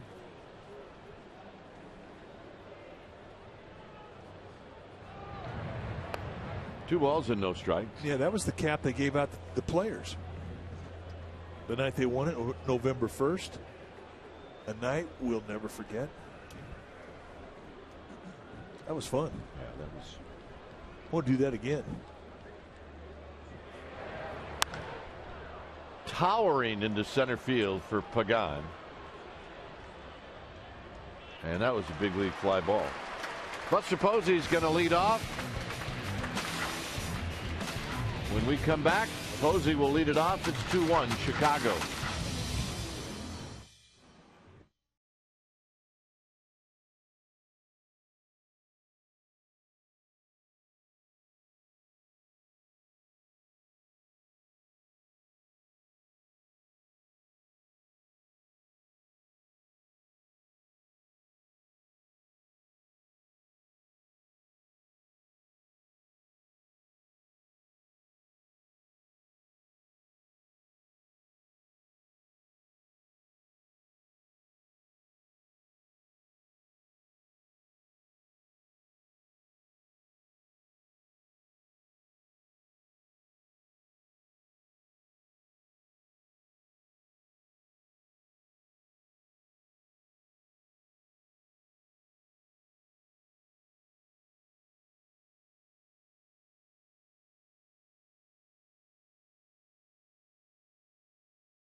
UVerse replay. We go back to yesterday, a play that was fantastic, and it highlights a third base coach. Cabrera slices one down the line. It's going to be a single. Gregor Blanco, he was at first base, but as soon as Soriano turns and angles his body as if to make a throw to second base, Tim Flannery waves in Blanco. You don't see it every day, but they scored all the way from first base on a single, and that was a difference maker. And here's Buster Posey, and he takes a breaking ball wide Forgot what Dale Swaim said, like a brain snort or something like that. Here's the 1-0 pitch to Posey, and it's a strike. Perfect pitch by Samardzija. 1 ball and 1 strike. But you know what, though? That play doesn't happen unless you've got anticipation, instinct, and timing, and all those things employed there by Tim Flannery in a millisecond. 85 pitches for Samardzija. It's 2 balls and 1 strike. 85 pitches on the day. 20 of them he's throwing to Buster Posey.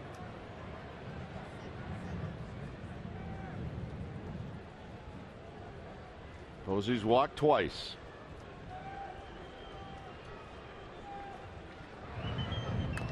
And he taps this one foul. It's 2-2.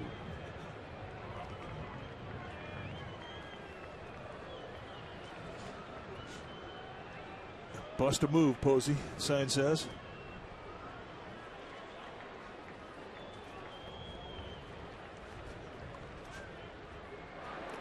Not close. And another 3-2 count to Buster Posey. Well, this is set up to be another one of those at bats where Samardzija throws a lot of pitches.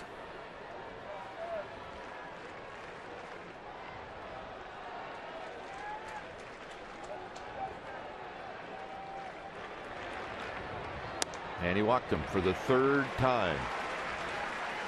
Well, you keep allowing leadoff walks. I mean, sooner or later, one's going to come back and bite you. 88 pitches into the day, and it has been almost an outing exclusively out of the stretch for Samardzija. He really has been dancing a high wire act in and out of trouble. The Giants have not been able to get that one breakout, a base hit, but they keep setting the table on him. Well, here's Pagan. Pagan has struck out and he's flied out.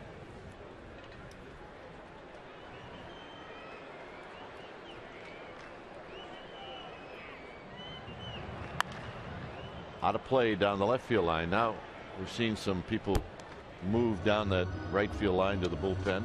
It's like Casey Coleman, the right-hander, heading down. That's a 3rd-generation big leaguer.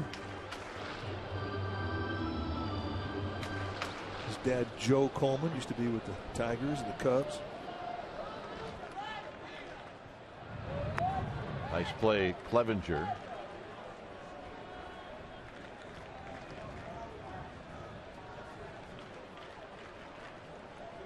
A cloudy day here in San Francisco. You don't see many of those. Had some rain over the night. Got to the ballpark this morning and it was raining. Tarp was on the infield. It's turned out to be a great day. It was coming down hard in the East Bay. Quick toss, Posey back.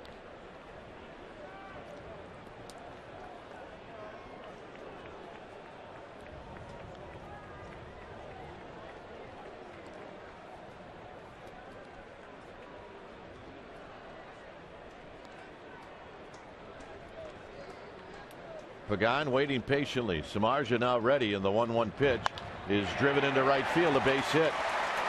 Posey will stop at second base. So here we go again. He got that pitch up, and Pagan jumped all over. That extends his hitting streak at home. 28. It's a Giants franchise record since 1900. And you see in our Exmo, brought to you by your local Toyota dealers, the high across the letter location. Easiest area to defend for a hitter, between the belt and the letters.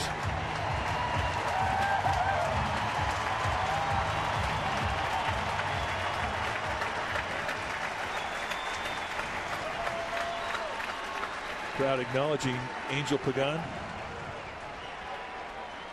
Yeah, they put it on the scoreboard and everybody obviously took notice. Here's Belt. Belt a single and a ground ball to second. 1 ball and no strikes.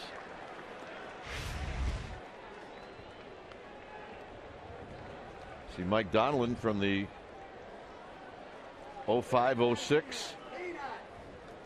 Don Mueller, Matt Williams, Pedro Feliz. 1-0 to Belt. Backdoored him, 1 ball and 1 strike.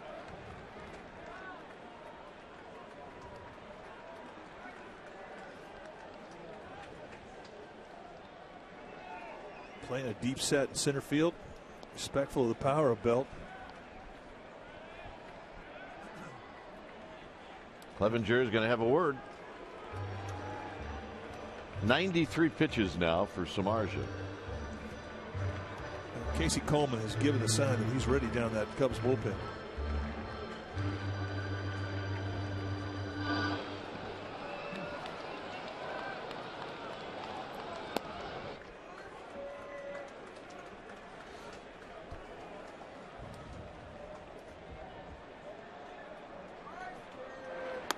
In tight. Belt wanted to let her go. He held up. 2 balls and 1 strike.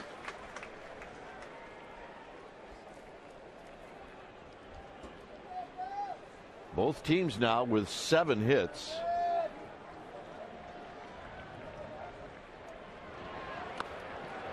Three and 1.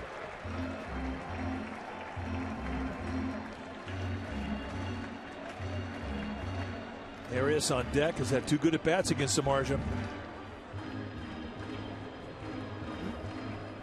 See the 95 pitch total. Belt, he's not going to be taken here if it's a good pitch. And he walked him, and they're loaded with nobody out.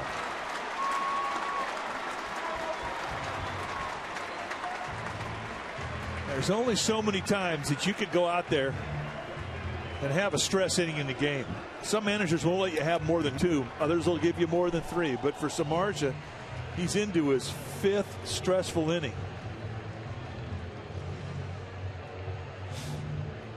Well, it's up to Arias now to not help him out. But on the other hand, look for that good pitch to hit on the first pitch. 1 ball and no strikes. A lot of elevation in his location now. That usually means he's gassed. He's missing up. Pagan took advantage of a mistake. He missed up to Buster in a couple of pitches in that walk. Ball up to Belt. And Arias helps him out. It's 1 ball and 1 strike. Yeah, I mean, that's a tough situation for the guy in the batter's box because you're looking for something up to get a fly ball in the air deep enough to score the runner. I mean, that's your goal, and you will chase. But that's the old time pitch count right there. They used to watch elevation. He's all over the place. And you don't fatigue in your legs or your arm. You fatigue from your middle. Once your core starts to fatigue, then you lose release point. And you're liable to throw the ball anywhere. And that's what's happened to Samardzija right now.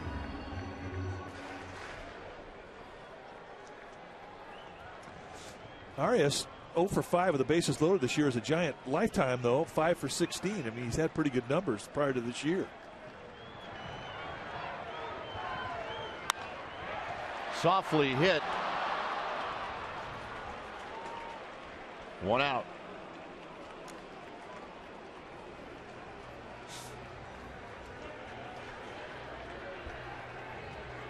So now it's up to Crawford. Crawford is doubled and he's popped out. His numbers are very good with the bases loaded.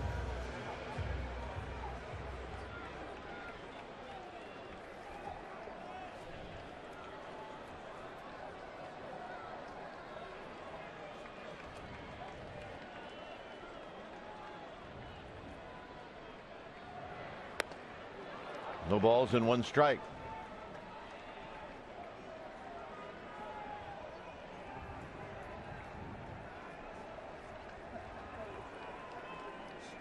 First 4 innings of the game, the Giants have left 8 runners on base.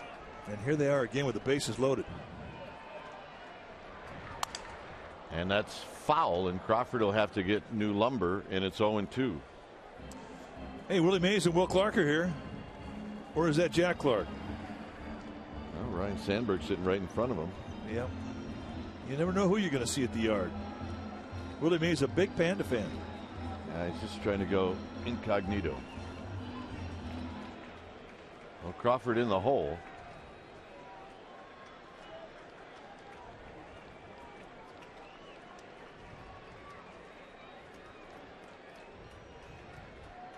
0-2.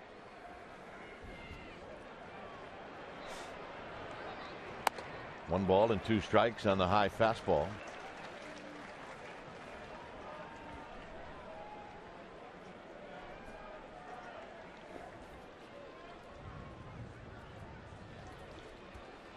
Pitch number 104 for Samardzija. Setting up inside, and this is hit foul down the right field line, and another bat gone for Crawford. He's blowing up his bat order. Hey, as long as he gets to see another pitch, nobody cares.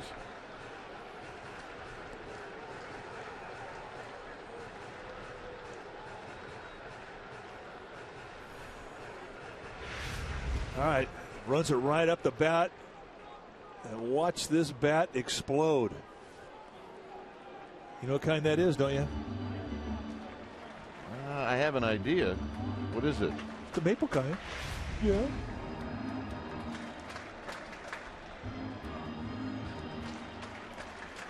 1-2 to Crawford.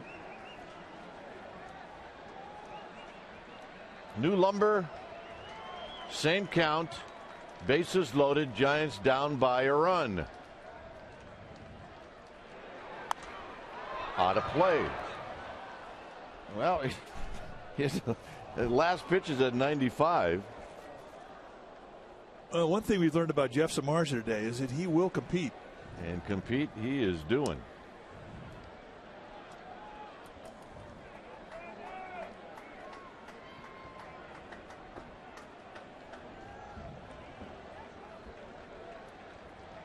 One and 2 to Crawford.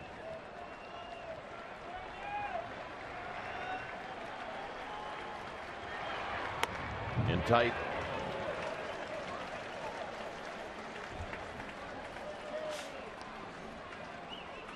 Vogelsong watching from the on-deck circle. And a pretty good battle right here. Samardzija and Crawford.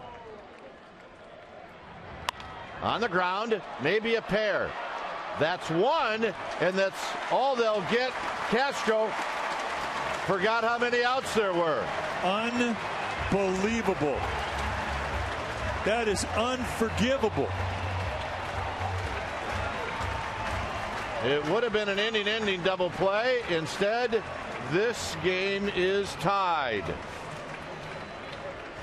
Well, you could get away with making an error, a physical error, but a mental error like this, he never had it in his mind that he was going to throw. Why? Because he thought there was 2 outs.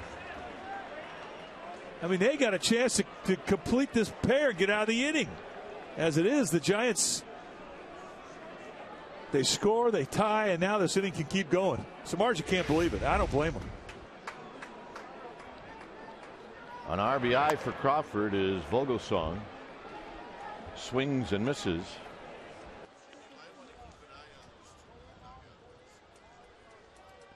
And in baseball, you can forgive a physical error. They're going to happen. But a mental error like that, that's just unforgivable. 0-2 to Vogelsong.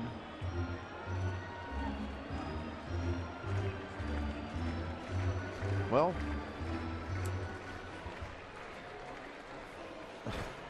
Jamie Quirk talking it over with Dale Swain. They have now seen everything. And Vogelsong takes strike 3 call to end the inning. Giants tie it up. It's 2-2.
For the next Giants game, which is tomorrow. That's right. Giants are getting on a plane, head down to San Diego. It's going to be Tim Lincecum taking on Anthony Bass.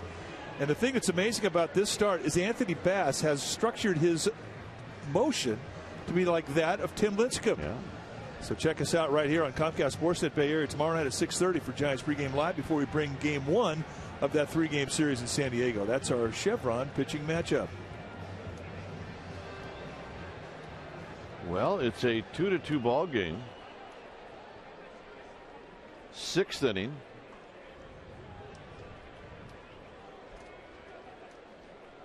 And the hitter will be Brian LaHare. And you talk about punching your team in the stomach with a bad mental air. Wow, that's exactly what Starlin Castro did. So here's LaHare. He's had 2 good at bats. He's 1 for 2.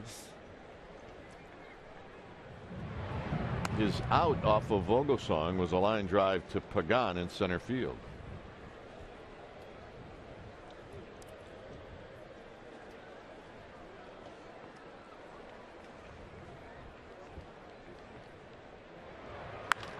On the ground to Crawford. Crawford to Belt. 1 out. Now let's watch the play in question again. Remember, there's bases loaded, 1 out. Ground ball right over to Barney. He flips it over to Castro. And he starts running off the field thinking it's 3 outs. And when the inning was over, Samardzija let him know he didn't appreciate it.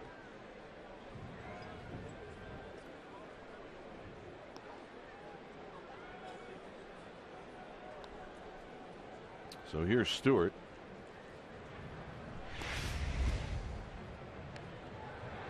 Stewart said, if you're going to give it to me, I'm going to take it. But he missed the bunt, and it's 0-1. So you were a rookie when Gaylord Player was pitching? I would have gone into the other dugout. I would have been a member of the other team for a while.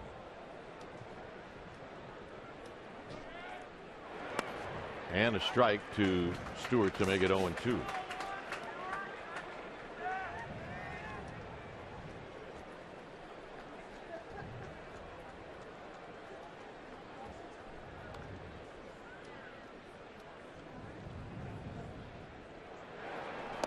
Breaking ball down low. 1 ball and 2 strikes.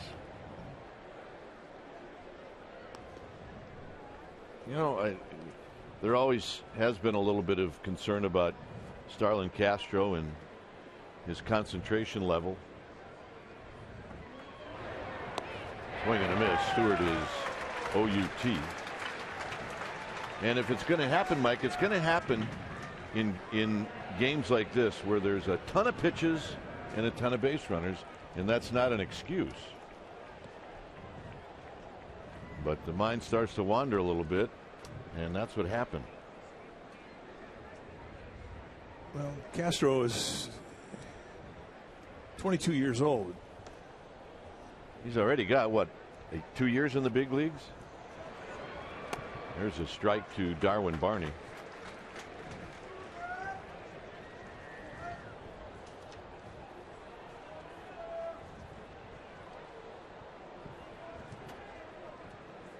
Barney is 2 for 2.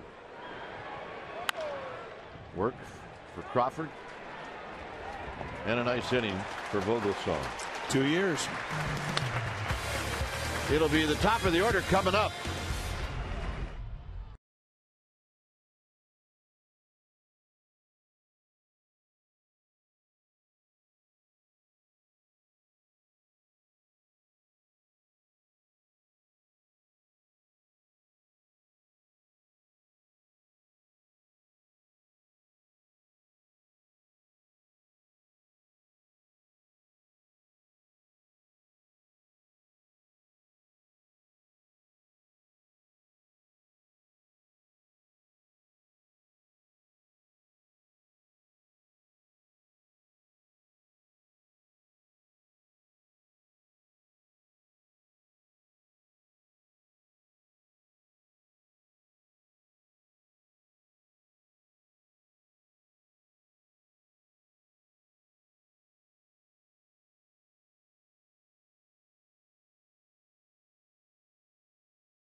his left leg yesterday. He stayed in the game.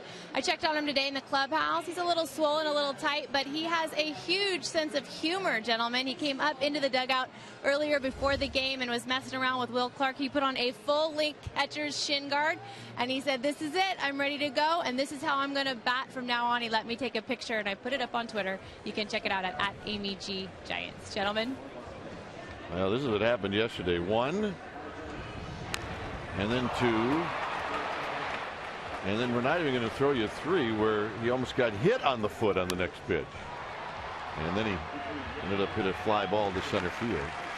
Well, he got a standing ovation and a hug from Ryan Theriot, and he needed it. He did. It's a 2-2 ball game. All is good today for Sanchez. When it's time for a change, think Speedy. Oil change and tune-up. Your oil change tune-up and smog experts. And Sherholtz takes a pitch low and away. It's Casey Coleman now on the hill. Coleman in his second year. 24-year-old right-hander, 6 feet tall, 185 pounds. What he's done in 9 games. He's been good. Sherholtz, a big bouncer to LaHare. 1 out. Coleman, kind of a 4-pitch guy. Fastball, curveball, slider, changeup, but a little funkiness to his delivery. And one of the best pickoff moves in the game.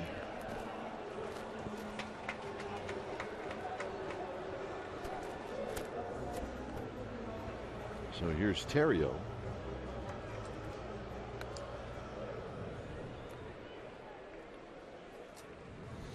Theriot, 1 for, make that 2 for 3. Melky Cabrera on deck. Each team with 7 hits, each team with 2 runs. Just missed with a curveball. Casey's dad, Joe Coleman, played the big leagues. His grandfather, Joe Coleman, played the big leagues. So who would I have faced? Joe. Yeah.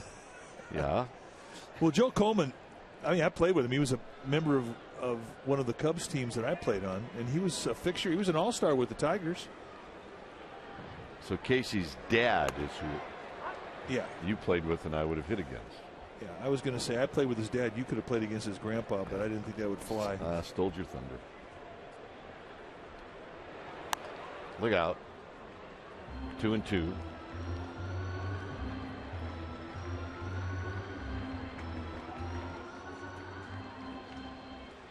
That was 3 for 20 off of Casey's dad. Owned him. Yeah. 2 bunts and a soft line drive. That is ownage, man. On the ground to short. Castro.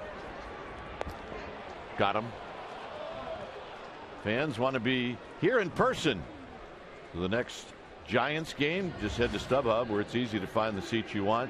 See the Giants in action all season long. StubHub, the official fan-to-fan ticket marketplace of the Giants.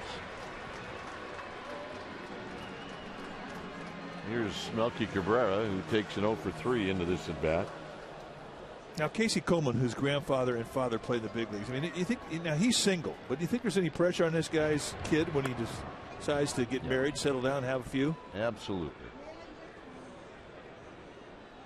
Son will be expected to be a 4th-generation big leaguer the day he's born. 1 ball and 1 strike to Cabrera. Got milk? Oh, yeah. She did. She kind of got shot down by the usher there. Wanted to hold that up, didn't she? She did. Uh-oh. This guy's scaring me. 1 ball and 2 strikes.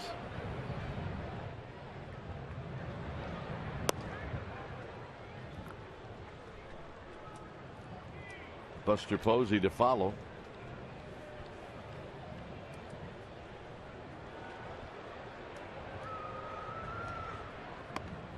Very close.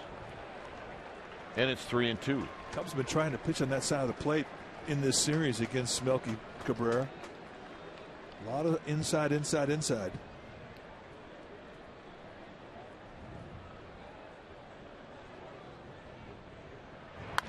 Hit on the ground, and Darwin Barney will throw Cabrera out for the 2nd time. 7th inning coming up.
Now it's time for the Coors Light Freeze Can. We go back to the third inning, 2 outs, 1 on, and Ian Stewart rakes a bolt right down the line, but Brandon Belt right there to pick the bolt and step on the bag, and that ends the inning. And that's our Coors Light Freeze Can, brought to you by Frost Brewed Coors Light, the world's most refreshing beer. 7th inning. Clevenger, the Cubs catcher, young catcher, is going to lead things off. We'll have a pinch hitter, and then Campana. Clevenger takes an off-speed pitch down low, 1 ball and no strikes.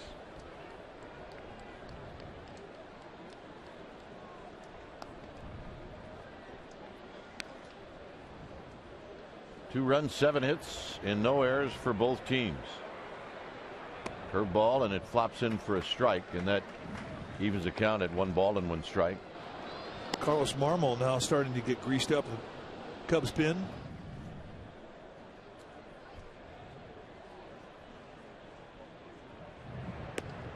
At the knees, 1-2. He's softballing Clevenger. 2 curveballs and a changeup. Cardenas starting to get ready in the on-deck circle for the Cubs. Outside.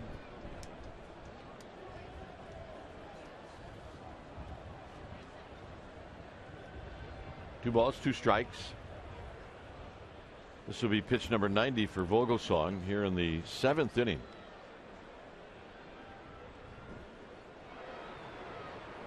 As he looks into Buster Posey. Lifted out to Melky Cabrera, who drifts back. And he'll put it away, 1 out.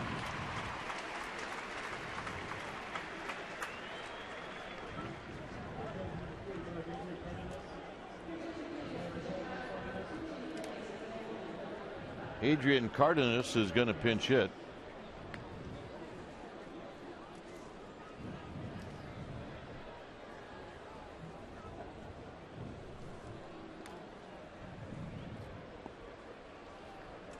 So Cardenas, a left-handed hitter, takes low. Cardenas 1 for 10 as a pinch hitter. 4 for 26 overall.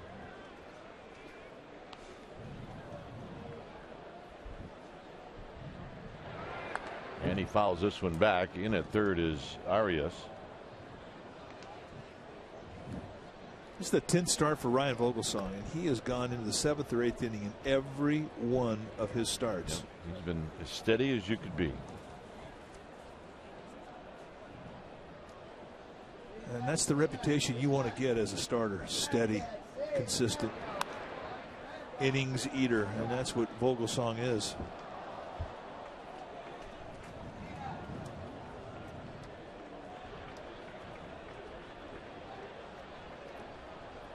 Just like Matt Cain,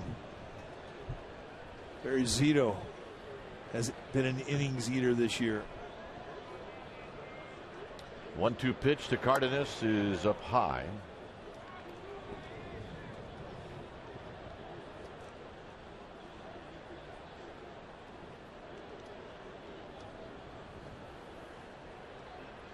Two and two. Campana to follow. Slowly hit, and it's going to trickle foul. So reset and do it again. Tonight it'll be the Phillies hosting the Dodgers. Back here on the West Coast, it's a 4:05 start. In the National League West, Colorado will travel to Phoenix for a night game. But what you see there in this game, that's it for the National League on this Monday.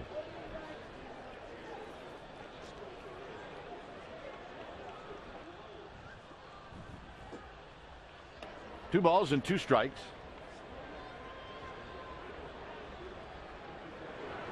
And that's a bullet to right field. And Cardenas, if Sherholtz get to carry him, is going to have another double. He's a doubles machine. Nice 2-strike at bat. You can see the location right out there at the belt. Vogelsong has not hung many, but that was up. And Cardenas, to his credit, jumped all over it. So things have gotten a little bit quieter here at AT&T with one out, as Cardenas puts himself in scoring position for the top of the lineup. Campana is 1 for 3. He lined out to left field in his last at bat.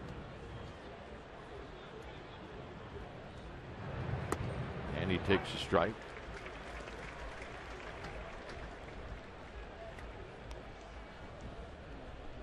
Clay Hensley getting ready to go along with Jeremy Affeldt. So it's 0-1 to Campana. Slowly hit to Terrio. Campana will be retired. And moving over to the third is Cardenas. So Starlin Castro is going to get his chance to do a make good. Well, and this would definitely be a redeemer, because it was Castro with the mental error with bases loaded, one out. Ground ball hit to Darwin Barney at second base. He got over to second, took the force, and thought the inning was over. Did not try to complete the double play, which he probably could have done. That tied the score. Well, here he is with an opportunity to make a difference and make up for that mental error. He's 0 for 3.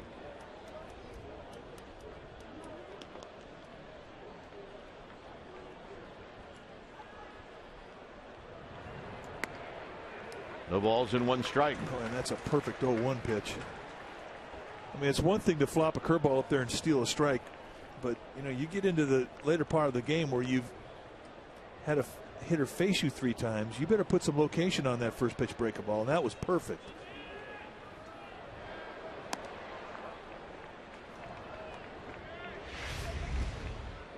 Here's the play we're talking about. 1 out now. Okay, we're good. Let's run off the field. And then he realizes, uh-oh, there's 2 outs. And that's an embarrassing moment for a young player. For any player. And a shot, and Terrio bats it into the air. Got him! What a play by Ryan Terrio to save a run.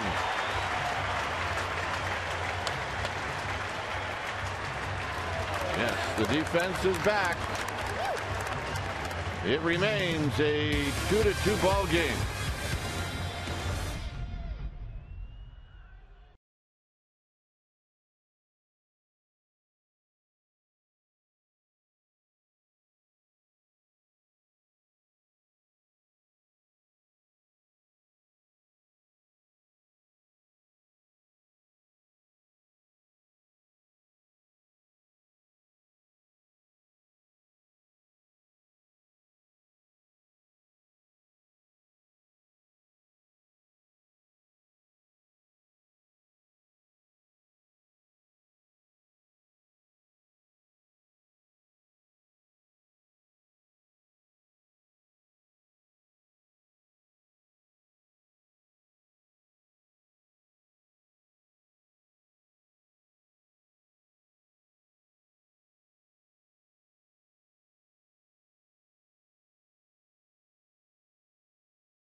Toyota game summary brought to you by your local Toyota dealer.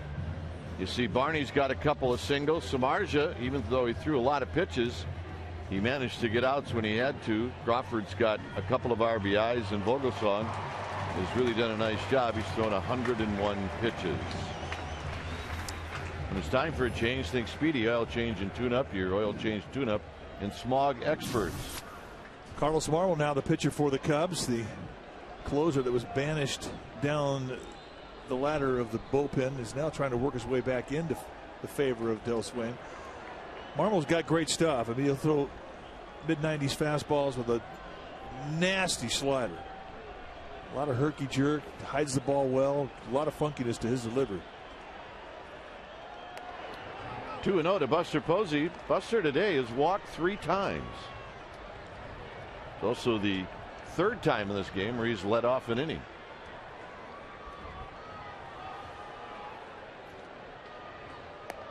And a breaking ball, so Marmol goes away from the fastball.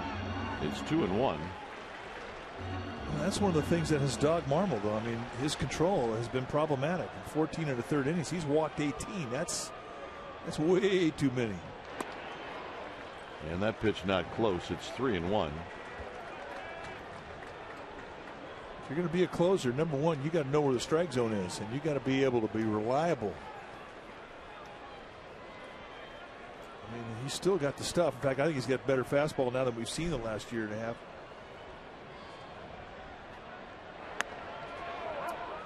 And a full count now to Buster Posey.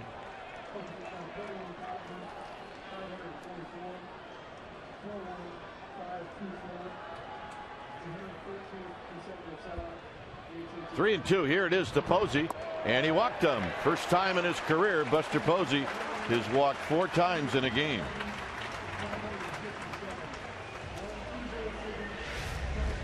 Let's take a look at the play that ended it for the Cubs. Ryan Theriot wrestling down a one-hopper from Starlin Castro, who just cannot believe that he is not getting any hits in this ballpark. But look at the wrestling match. And when all's said and done, he gets him by a bunch.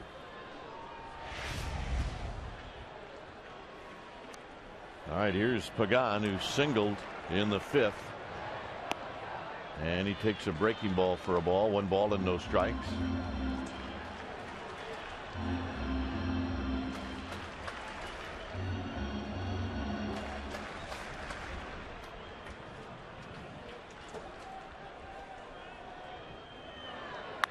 Off of Marmol, and Pagan's going to be safe, and that hurt. I think it got him on the backside. If you're going to get hit anywhere, it might be right where he got hit, unless it was up on the ribs. You don't like getting hit ever, but if you're going to get hit and you get it out, you can stand the bruise. But if you're getting hit and you're giving up a knock, that does not feel well. Where'd it get him? Fastball goes right back up the middle. Looks like you got it right on the backside. Well, if you're going to get hit, that's about as good a place to get hit. You got hit in the cheek? I think he did. Cheeky, you bet.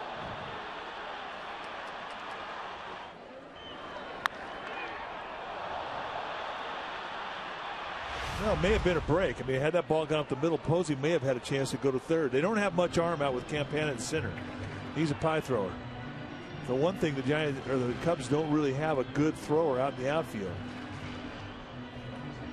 There's Campana.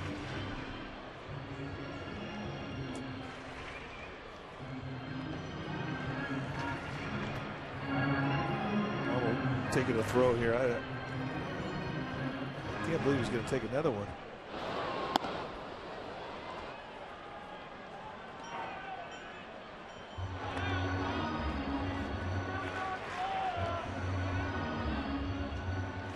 Good to go. We're good.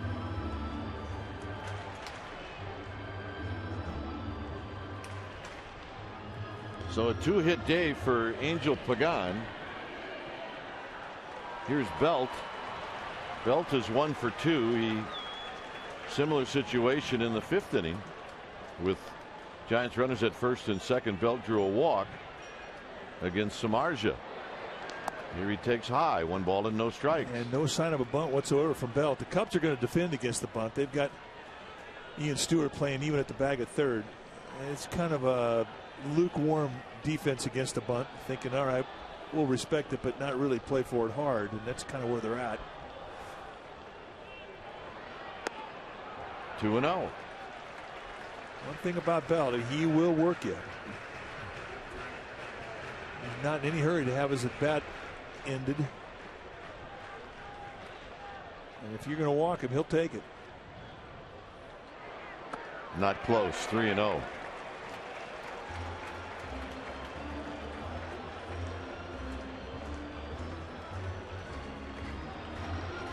It's the lefty, the only one in the bullpen for the Cubs, James Russell. 3 balls and no strikes to Belt.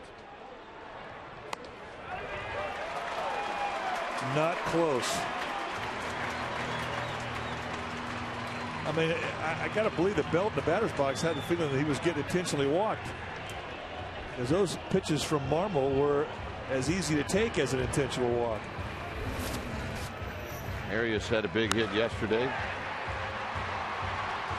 Well, he had been in a little bit of a slump yesterday. This put the Giants on the board. That gave them their first run, and they would add to it late. But his at-bats have been better of late. 1 ball and no strikes. Marmol's digging a hole right now. With the bases loaded in the 5th and nobody out, Arias hit a soft line drive to Barney at second base. And Marmol now comes in with a strike to even the count. 1 ball and 1 strike. Posey, Pagan, Belt.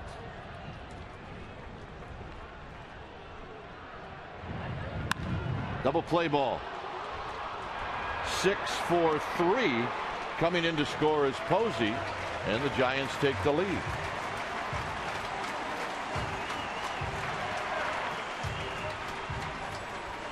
See, I think you should get an RBI for that. I know it's a double play. I know the rule says double play, you don't get an RBI. But that's a big at bat. I mean, it cost him 2 outs to get it, but he got the lead. I agree. You get the no argument from me. When it's time for a change, think Speedy. Oil change and tune-up. Your oil change, tune-up, and smog experts. Russell coming in.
What do we got, Mikey? New pitcher for the Cubs now will be the only lefty out of their bullpen. That's James Russell, another second-generation big leaguer. His dad, Jeff, was a big leaguer for a long time.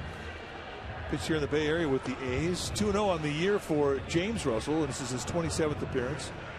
19 strikeouts in 24 and a third. And for Russell, he'll give you a fastball, curveball, a changeup with a fastball that'll be low 90s.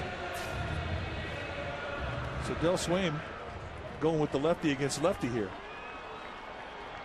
Well, Crawford's got a couple of RBIs in this game. Swing and a miss. No balls and 1 strike. We're right out of bed with a slider from Russell, and it looked to me like Brandon Crawford was thinking he was going to get a slider.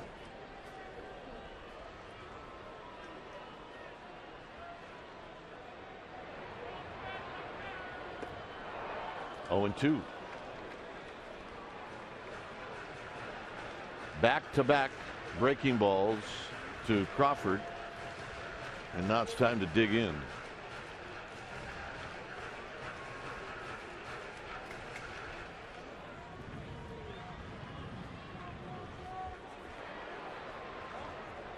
Outside, came back with a fastball, 1-2. The way that Jeremy Affeldt is warming up in the Giants bullpen leads me to believe that Ryan Vogelsong's day is probably over.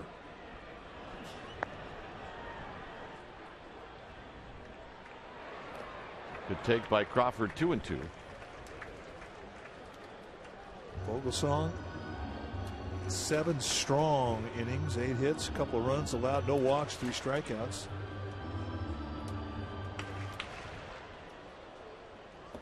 Tenth time he's gone into the 7th inning at least out of 10 starts. And Crawford gone to end the inning. Giants pick up a run. We'll head to the 8th, 3-2 San Francisco.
A lot of young, anxious baseball prospects tuning into the 2012 first-year players draft this evening. John Barr, who heads up the amateur scouting department for the Giants, has said that there's a lot of Bay Area talent available out there.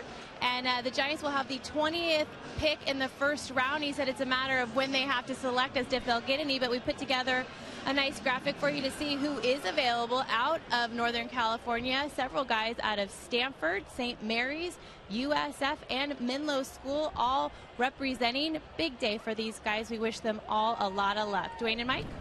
Yes, indeed. It's one of those days where if you're a kid that's eligible to get drafted, a day you may not ever forget. Here's Affeldt facing DeJesus. And DeJesus gets brushed back. Well, what do you say we take a look at the numbers for Jeremy Affeldt? 18th time that he's come in. 0-1 with a 2.55 ERA. 17 strikeouts and 17 2/3. Fastball, curveball split is what you're going to see from him. And when he's right, lots of ground balls. Comes back with a strike. 1 ball and 1 strike. So Vogelsong goes 7. It's kind of what the starters do.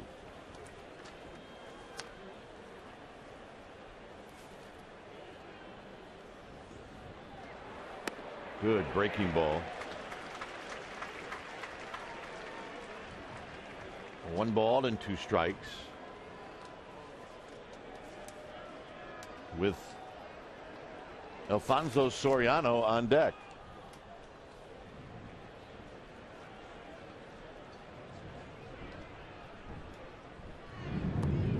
Two and 2. Cardinals beat the Mets in the only other final in the National League. They beat came back in that ball game. Mets had an early lead.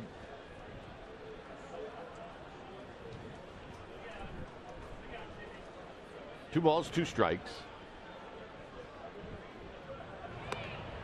And now full count. Did not miss by a whole lot. In fact, Affeldt kind of walked off the mound towards home plate thinking that that was strike three.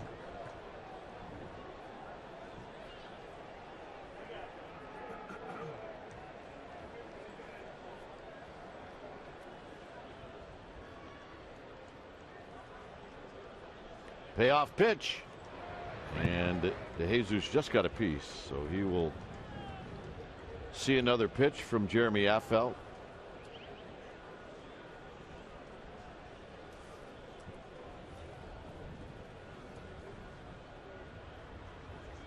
Three balls and two strikes.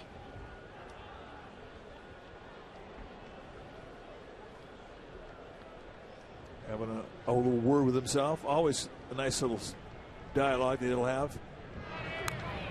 And again, DeJesus flips one right past Alfonso Soriano. It's interesting to watch Affeldt when he is on the mound because he is wrapped in a nice conversation with himself. Barry Zito, the same thing.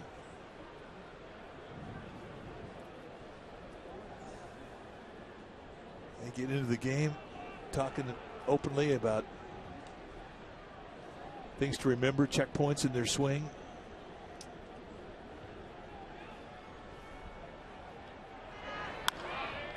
Affeldt spears it. Affeldt underhands it. One out. Nice battle right there. Well, Wednesday, June 13th is the first annual Off the Cove Street Food event in partnership with Off the Grid of San Francisco. Your special event package will include the Giants-Astros game ticket, access to the pregame Off the Cove Food Truck Festival, and a limited edition Off the Cove t-shirt. I want to get that, I want to get that, I want to get that. This event is a great way to get a taste of the popular street food phenomena that is sweeping San Francisco. So for tickets, call 415-972-2298 or go to sfgiants.com/special events. Here's Soriano. Soriano today is 1 for 3. Soriano lifetime against Affeldt is 4 for 15 with a double. It's a first pitch split that was low from Affeldt. 92-mile-an-hour fastball, 1 ball and 1 strike.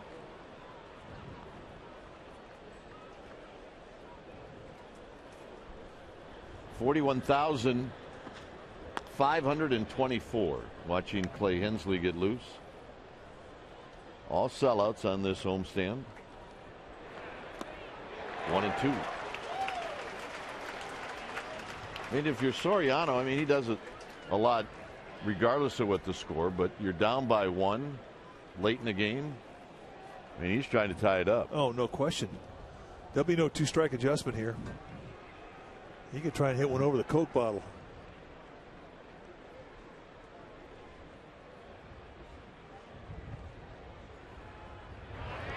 Got him. Good split. I mean, that's as good as we've seen him throw.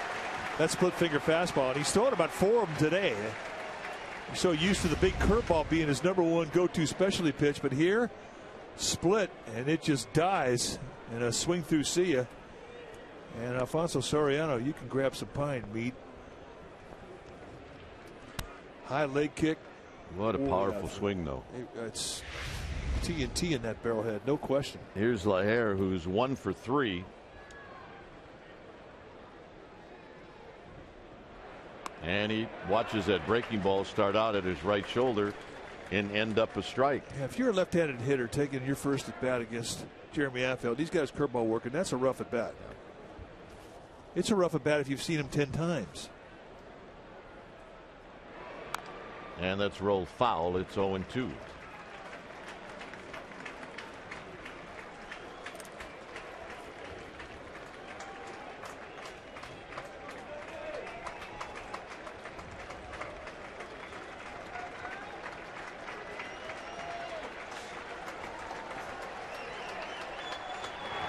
Got him. Affeldt with 2 strikeouts. Bottom of the 8th coming up.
Comcast Sportsnet Bay Area is brought to you by Jack in the Box.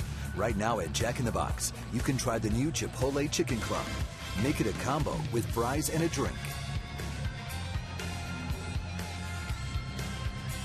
Head to the bottom of the 8th inning now. Giants on top of the Cubs 3-2. And James Russell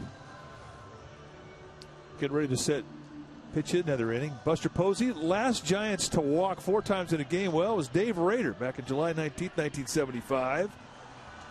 It's the last Giants catcher, I should say. And for Buster Posey, it was the first time it's ever happened in his career. 4 walks. He scored 2 runs. And, Russell getting set to work with Jeremy Affeldt. Affeldt was so good in the 8th inning. Bruce Bochy says, you know what? You're pitching a 9th. Go get a hit. Well, there are a lot of guys that are watching this at bat from the Giants dugout, because Affeldt is quite the braggart about what a good hitter he is. And they would like nothing better than to see Affeldt either hit a home run or make a fool of himself. No in between.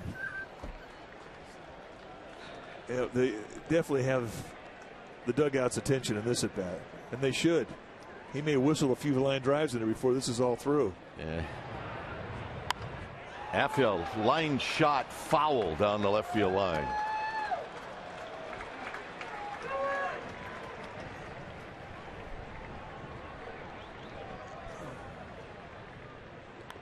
Affeldt, a bullet on the ground to Darwin Barney, and Affeldt is retired.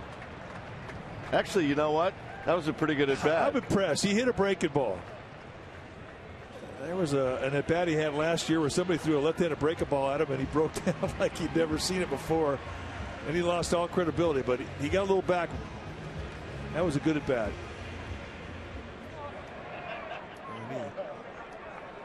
He's chirping now. His last hit was 2009. Here's Nate Sherholtz, who looks at a strike. Hector Sanchez enjoying the tete-a-tete between Affeldt and his teammates. Well, Affeldt's got 3 outs to get, so this is not going to be a joking matter for him. But after the game, you can be assured that there's going to be some yucks. They'll be talking about it on the plane.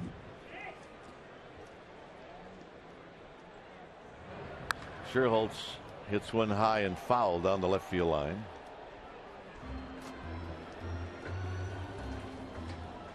Well, tomorrow morning I'll be in San Diego, so will the Giants, and you can turn into the Murph and Mac morning show on KMBR tomorrow morning. I'll talk with the game with the fellas on KMBR 680, the sports leader.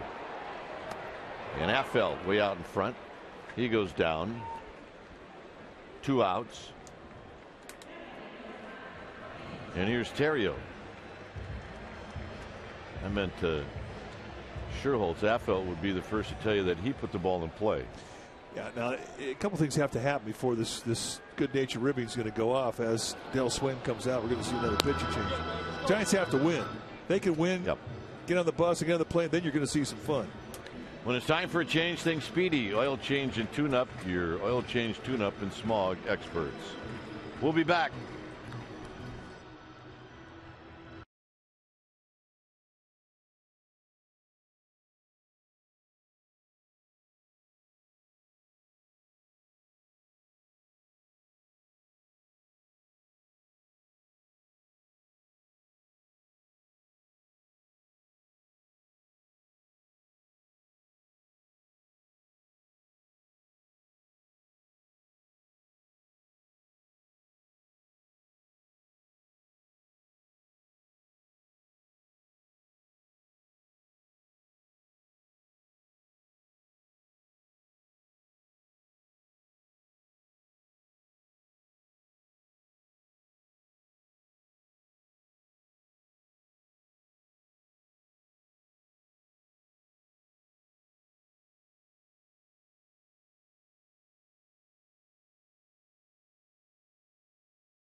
When it's time for a change, think Speedy Oil Change and Tune-Up. Your oil change tune-up at Smog Experts.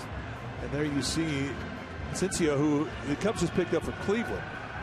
18 games, 1-1 with a 5.96 ERA. Good strikeout walk ratio, 21 punch-outs in 25 2/3. So our first chance to get a look at Asensio. Facing Ryan Theriot. And the first pitch is wide, 1 ball and no strikes.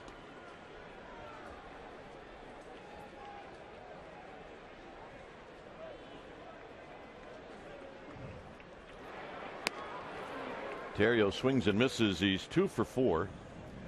He's slowly getting that average back up. It's at 239. Romo heading down to the bullpen.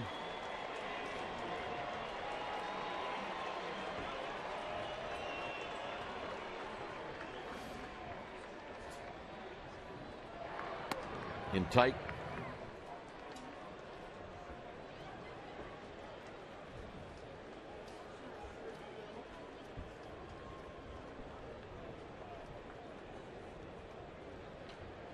Asensio to Theriot, and it flops in for a strike. 2-2.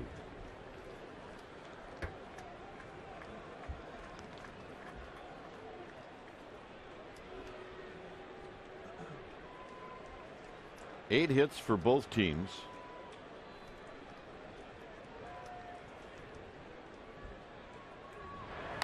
And Theriot taps it foul. The difference isn't so much the hits in this game. Buster Posey walked 4 times, and 2 of those times he scored.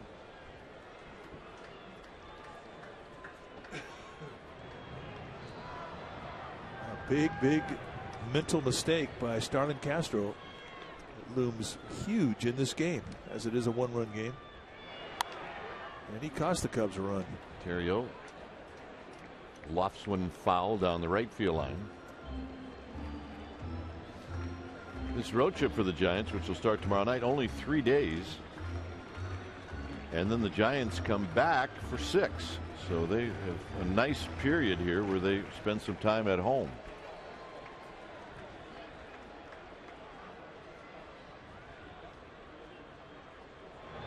Theriot hits it on the ground. This is a fair ball. Backhanded by Stewart in time to end the inning. We go to the 9th. Giants 3, Cubs 2.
Tonight, 6 p.m. right here in Comcast Sportsnet Bay Area. You'll get reaction from the Giants clubhouse following this game. Day 1 of the 2012 MLB first-year player draft. And they will update you on Pablo Sandoval. All that and more right here on Comcast Sportsnet Bay Area. Tonight, 6, AT&T UVerse Sportsnet Central. A 3-2 lead for the Giants here in the ninth. A cap has fallen out, and Melky Cabrera is retrieving it. There's a Buster Posey fan.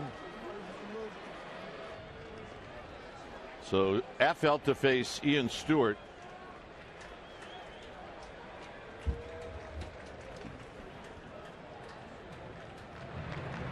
And a big breaking ball for a strike. Now Stewart's got interesting numbers against Affeldt. He's 3 for 7, 3 doubles.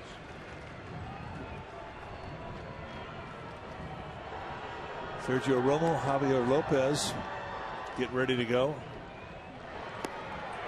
Oh, that's 2 pearls right there. Bang, bang, nothing in 2. 2 pearls.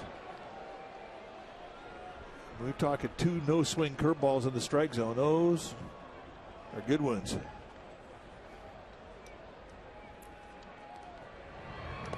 In the dirt, 1 and 2. Another split. We've seen him use that split a lot today. Yeah, he struck out LaHare with it to end the 8th inning. And I believe he did the same with Soriano. I think you're right. 1 and 2. On the ground, slowly hit to Terrio. Terrio, belt. 1 down in the 9th. And that ball just completely got in tight to a quick bat. And Stewart got jammed. Of course, after you look at those 2 curveballs, anything straight's going to look like it's 99 miles an hour. And this thing goes right up the bat on a 2-seam fastball. Beautifully pitched. Here's Barney. Darwin Barney, a couple of hits. He's 2 for 3. And Affeldt with a first pitch strike, and it's 0-1.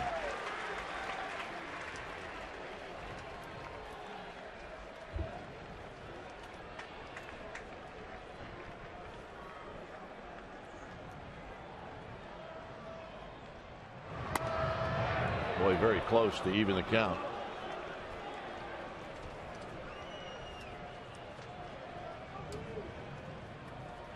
And the dialogue continues.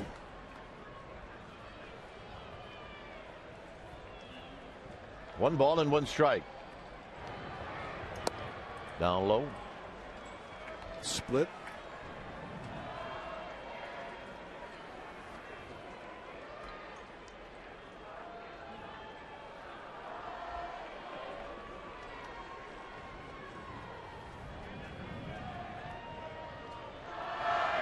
Foul back, 2 and 2. Vogelsong, 7 innings, 8 hits, 2 runs, no walks, 3 strikeouts. He was fabulous.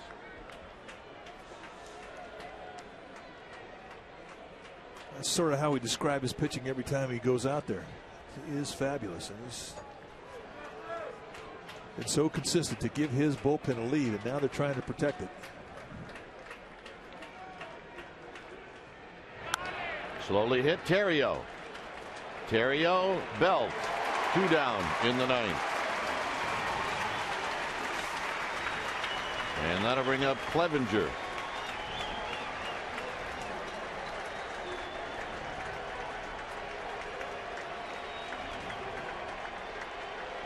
Well, if you're Clevenger, you got to think maybe you're going to see a first pitch slow breaking ball. That's a hard pitch to sit on, though, especially when you've never seen it. As big as it is. Instead, he comes back with a fastball low and away, 1-0.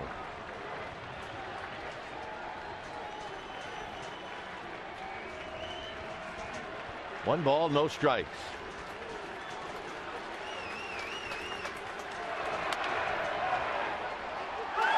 And that's the ball game. Ryan Terrio with a leaping catch for the Giants. Sweep the Chicago Cubs in this 4-game series. And they do it today behind pretty good defense. And here's one of them. And that's about as high as Terrio can go. Great defense, great pitching has been what has won all 4 of these games for the Giants. And Ryan Vogelsong today just fantastic with tremendous relief from Jeremy Affeldt. And efforts like this all 4 games and the Giants sweep for the first time this year. Final score here at AT&T Park, the Giants 3 and the Cubs 2. Stay tuned. Esurance Giants postgame live with interviews, and the wrap starts right now. Thanks for watching Giants baseball on Comcast Sportsnet, and it's all part of the NBC Sports Group.